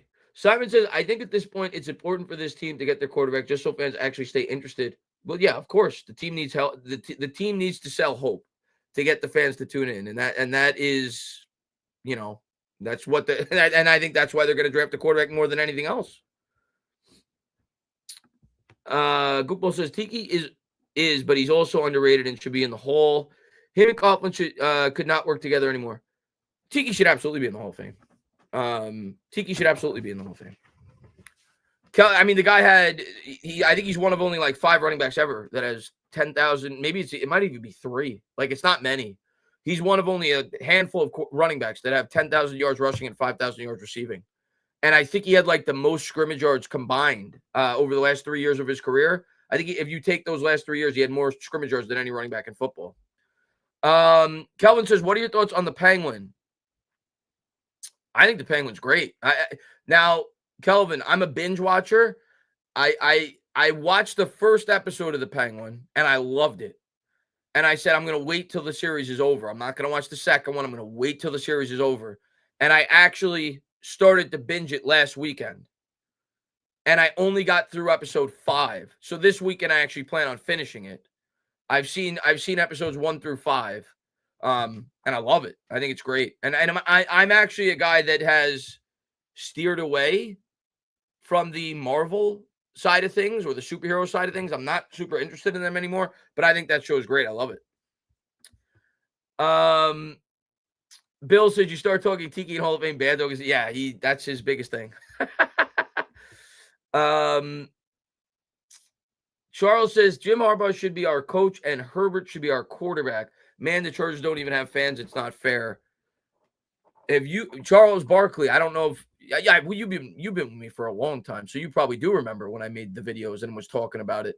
When it wasn't cool for fans to want Jim Harbaugh as their head coach, because after he left the 49ers, he went to Michigan, and the storyline with him was, well, he can't work with the front office. And then when he went to Michigan, the first 3 or 4 or 5 years there, he couldn't beat Ohio State. So people were kind of like downplaying him, and I was the biggest Harbaugh fan in the world. When Joe Judge was the guy that we ended up picking as the head coach, Harbaugh was the guy that I was saying the Giants should interview. And I remember a lot of people saying, no, I hate that idea. Now people would love that idea. But I'm like the biggest Harbaugh fan in the world. I would have loved if the Giants ended up with Jim Harbaugh as their head coach back in 2020 when they ended up with Joe Judge. And one of my – well, I won't say it, but Jim Harbaugh wanted to be the Giants head coach in 2020. I've shown that, I know that for a fact. Jim Harbaugh wanted to be the Giants head coach in 2020. I don't pretend to be some insider, but I know that for a fact. He wanted to be the Giants head coach in 2020. And at that point, the Giants had already made up their mind that they were going to hire Joe Judge. Yeah. Let's see. Cortez says, truth be told, Jones, not Barkley, should have been a Giant. 4 to 5 quarterbacks from 2018 are bowling right now. DJ did not set us back. Barkley did. Truth be told, Jones nor Barkley should have been a Giant. 100%, Cortez. 100%. If we could go back in time, we obviously should not have taken Barkley. It didn't work out, and it didn't make sense for that team to draft a running back second overall. As a fan, you get excited because he's an exciting player. You're like, okay. And I'm going to be honest, Cortez. I just said it, man. Eli Manning's my favorite player ever. So as a fan, even though you know it's not very likely that he's going to be able to rekindle the flame and the team's going to be able to get back into Super Bowl contention, you're still excited. You're like, okay, Eli's going to get one last shot. We're going to get this generational running back. He signed Nate Solder. He signed Will Hernandez. You're like, I'm okay with it. Let's see what this team could do. But of course, thinking about it logically, that was a stupid pick. The Giants had a quarterback that was on the back end of his career. You were picking second overall. It was thought to be a strong quarterback class. Obviously, the guys that were thought to be the top quarterbacks in that class, most of them didn't work out. Darnold's starting to play better, but Mayfield's starting to play better as well, actually. Josh Rosen didn't work out at all. And obviously, Josh Allen and Lamar Jackson were great. But even if you didn't love a quarterback, which is understandable, you don't love a quarterback, they should have traded back. They should have traded back, accrued draft assets. You could have gotten, why does the name escape me off the top? Quentin Nelson. You could have drafted him if you trade back to 5 or 6, or Chubb. They could have done that in accrued draft capital. So, of course, that was a stupid pick. And, of course, DJ was not the right pick. So, yes, 100%. Chris the Bad Dog's intern says, how did you and Bad Dog meet and start working together? I've been watching like 4 years only. When I first started on YouTube, Bad Dog's told this story before, but when I first started on YouTube, I was just doing videos. I actually didn't go live for my first content was actually Knicks content, believe it or not. And it used to be like, I didn't take it seriously because I didn't realize I'm old fashioned, man. Christian Bad Dog's intern.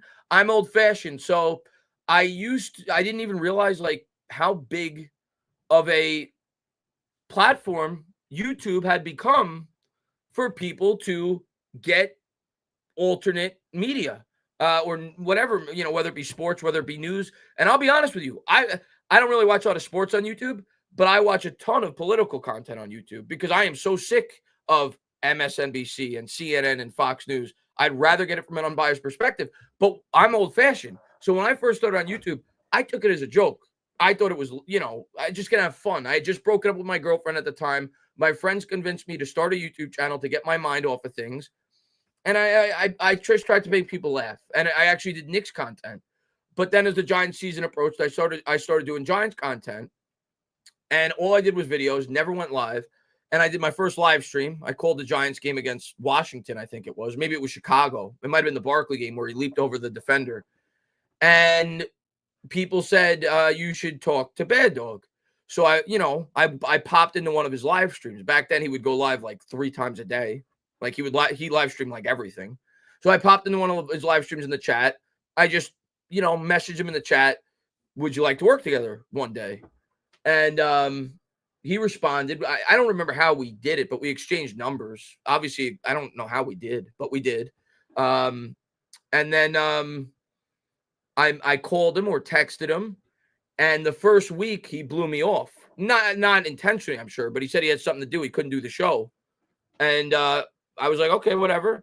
And then I called him again the next week. And then we finally did the show. So Bad Dog always credits me for making the show happen. Because I reached out to him the first week we were going to do the show. He said he couldn't do it. And then, and then I reached out to him again and we did the show. So we just 2 guys on YouTube that started a show. Our first show, we were talking about Justin Herbert, how much we liked him and how we were hoping he would come out in the draft and that the Giants would draft him. And yeah, since then we've been, making content together. We went to a Giants game together once. Bukala says, currently the difference between the top pick and the 14th pick are 2 wins. What top pick teams are definitely drafting a quarterback and who are the maybes? Currently the difference between the top pick and the 14th pick are 2 wins. What top pick teams are definitely drafting? Okay. Yeah, Bukala, let me take a quick look. Let me take a look at the draft order. I think the Giants right now, at least where they're picking, I would consider a definite team of taking a quarterback. Of course, that could change, but where they are currently picking, they are a definite team. Jacksonville's a no. I think they're going to push forward, obviously, with Lawrence because of the contract. Tennessee, I think, is probably a definite, especially if they stay where they are. I don't think Will Levis is a guy that you're like, oh, yeah, that's going to prevent us from taking a quarterback. So I think Tennessee, where they are, is a definite. I think the Raiders are a definite. New England, no. Jets are a maybe, but if they're in the right position, I could certainly see them taking a quarterback or trading up for one. Cleveland, same thing as the Jets. It all depends on draft position. Carolina, I wouldn't completely rule it out, but I would still probably lean, especially because they probably won't be picking top 2 or 3. They'll probably give Bryce Young another year. Dallas, I mean, if they continue to lose, I know they signed Dak, but you can't rule that out. New Orleans, now they're at 4 wins, so they're probably not going to lose enough to take a quarterback.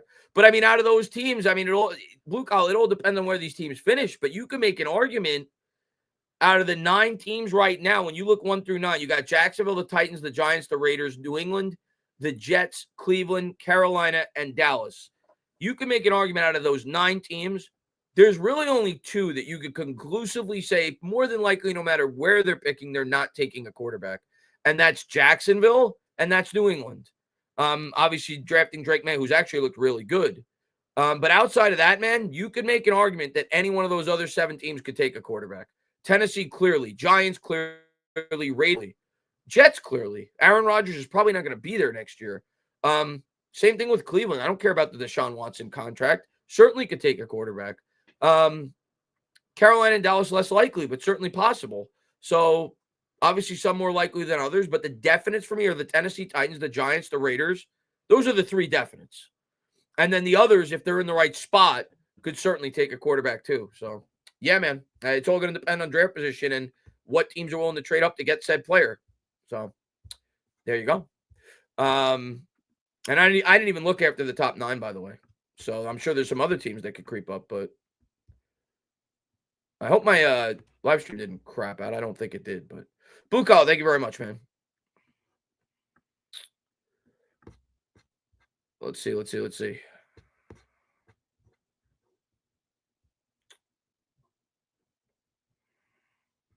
And Hayden Fox says, do you think Jones ever starts again? Do I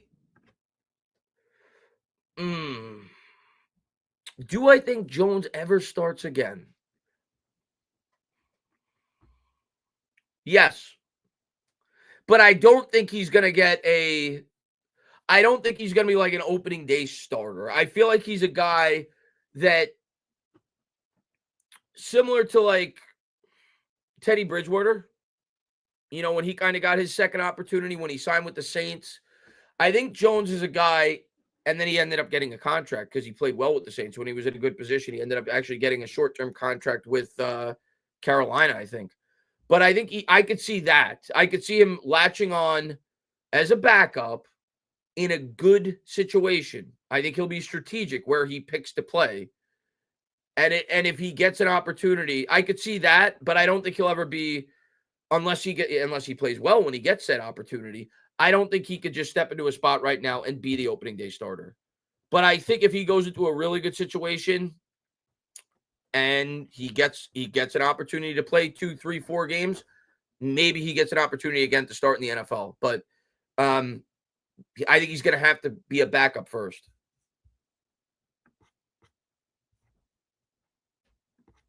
I don't know that. I didn't say I know it. But if I had to guess, I think he'll get an opportunity to start at some point in the NFL. Let's see. What's going on, Dharma man? Thanks for popping in. Simon says, Chris, be honest. You reach out to Bando because he was a fellow Italian Giants fan. I think I remember. Oh, he's talking to you. Okay. Oh, okay. My bad. What's up, Stanley? He says, hey, Chris, I think the Giants will draft the Penn State core. I don't. I actually don't hate him, but I don't think they'll take him. But I like him. But probably not with a top 5 pick, but I like him. I have to watch more of him this year, though. And Through My Eyes says, Tiki Barber has a feeling the Giants might work a deal for Trevor Lawrence, as Jacksonville might want to move on from the current situation. Reason Daves and Shane might not have time to curate a rookie quarterback. I wouldn't be stunned through my eyes if they made him available, if the Giants at least inquired. I wouldn't be stunned with that. I wouldn't be stunned. You could sell me on Trevor Lawrence could be what Kerry Collins was at the very least for the New York Giants back in 2000. A guy that was a high draft pick with his previous team, didn't work out, but obviously a guy that had a really high ceiling. Everybody was very high on. Kerry Collins out of Penn State was like the 5th overall pick. Brought Carolina to the NFC title game his second year. His thing wasn't more so much production on the field, though. It was off the field stuff, drinking, and maybe he was an alcoholic. And then he got a second opportunity with the Giants. But you could at least sell me on that. Because of his upside and maybe a change of scenery, he could, get better. But I just feel like I wouldn't want to give up premium draft capital for a guy that's making as much money as he is. But hey, if you feel in your heart of hearts that Trevor Lawrence, if you're Joe Schoen, is significantly better than any other quarterback in this class, okay. I mean, that's your guy at that point. You're taking your swing, but okay. Let's go. Thoughts on Aaron Rodgers to the Giants? No, he should retire.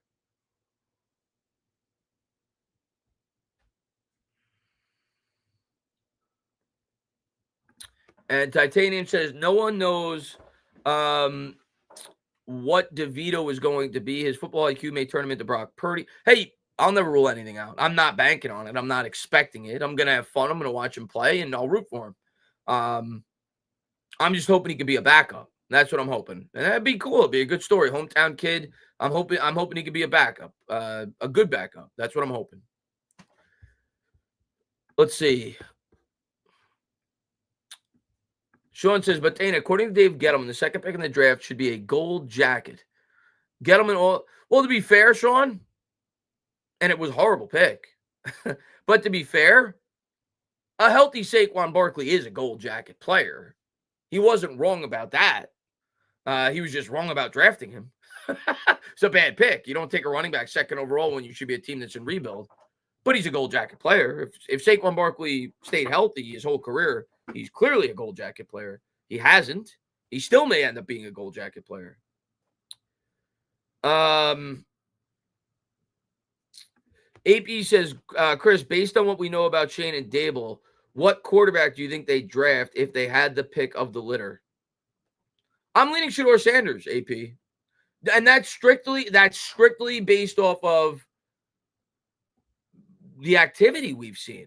We've seen I think Joe Schoen's been to 2 Colorado games, and the assistant general manager, Brandon Brown, has gone to at least 1, if not 2, private practices with Colorado. So just based on the activity, I would actually lean Sanders that they're interested in. Let's see. Alvin says, I'm curious to see how much DeVito improved. They threw him in the fire last year. Yeah, it'll be exciting to watch him play. Yeah, he made a speech at Colorado, yeah. You think Dallas will trade down? Well, they did just sign Dak, so Giants do not want that Sanders circus coming to town. Talk about out of character. That's what a lot of people have said. We'll find out. I don't buy too much into that narrative through my eyes. I understand why people feel that way, and historically speaking, that's kind of what you feel about the New York Giants, right? But people kind of said the same thing last year about Malik Neighbors. I heard the same thing. Not the word circus, but people said character concerns. I don't know if you would fit with the Giants. They took him, so I don't know. I'm not buying into that. If they like him, I think they'll take him. Evan says, do we trade up if we get the number 3, 4, or 5th pick? If we like a quarterback enough, we will, yes. Connor says, does Neighbors go number 8 next year now that DJ is gone? Oh, does he take number 8? I mean, I see no reason why he wouldn't if he wants the number. Probably shouldn't. It wasn't good luck for Daniel Jones. If another team picks up DJ, Then he signs somewhere else in the offseason. They get a comp pick. Yeah, so I think Joe said that earlier in the chat. I didn't even think about that. That's actually a good idea for a team to pick him up. So I do expect the team to pick him up for that fact alone. Quarterback, even backup quarterbacks get $10 million.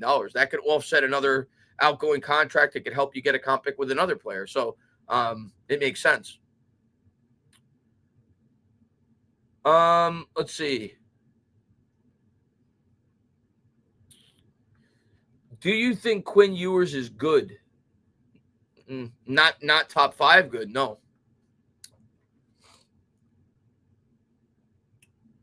But guys, I stayed on a little bit longer because I haven't done a live stream in a while. I am going to call it a night. We went almost 3 hours. Love all you guys, man. Always have fun doing these live streams. Love doing the solo live streams, talking to you guys. Definitely going to be doing more Giants content this offseason and as the season comes to a close.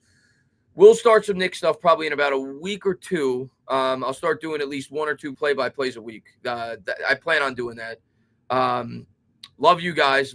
I am actually really excited to start talking off-season Giants football once the season comes to a close. Obviously, the first thing that we have to get past, guys, is finding out what they're going to do with Daboll and Shane. That's the next big hurdle. And then from there, we'll get a better idea of what they're going to do this offseason. So that's the first thing that we have to find out. What's going to happen with the head coach and the general manager? Are they going to make any changes from within the coaching staff? And then we get to free agency, planning for the draft, looking at quarterbacks. That's obviously going to be the biggest focal point this offseason, regardless of where we're picking. So I'm looking forward to all of it. Love all you guys. Thank you guys for tuning in. And let me get to this, man. Blue Collar, my man. Shane must draft the quarterback, but would a new GM have to? Yeah, I actually brought that up earlier. And Brandon, thanks for being here, man. I actually brought that up earlier. And I asked the chat that. Because people were saying, are you concerned if Shane stays that he would force a quarterback pick? Which I think is a fair concern to have if you're a Giants fan. Because you don't want to do that. You don't want them to just take a quarterback so Shane can try to save his job if he doesn't love one. That's a scary thought. Because then all of a sudden you wind up with a quarterback for 6 years and we're right back where we are, right? So I think that's a fair concern that people may have, because if you're Shane, thinking about it, that's like, put yourself in Joe Shane's shoes. That's what I always try to do when I try to predict what the team's going to do. Put yourself in Joe Shane's shoes.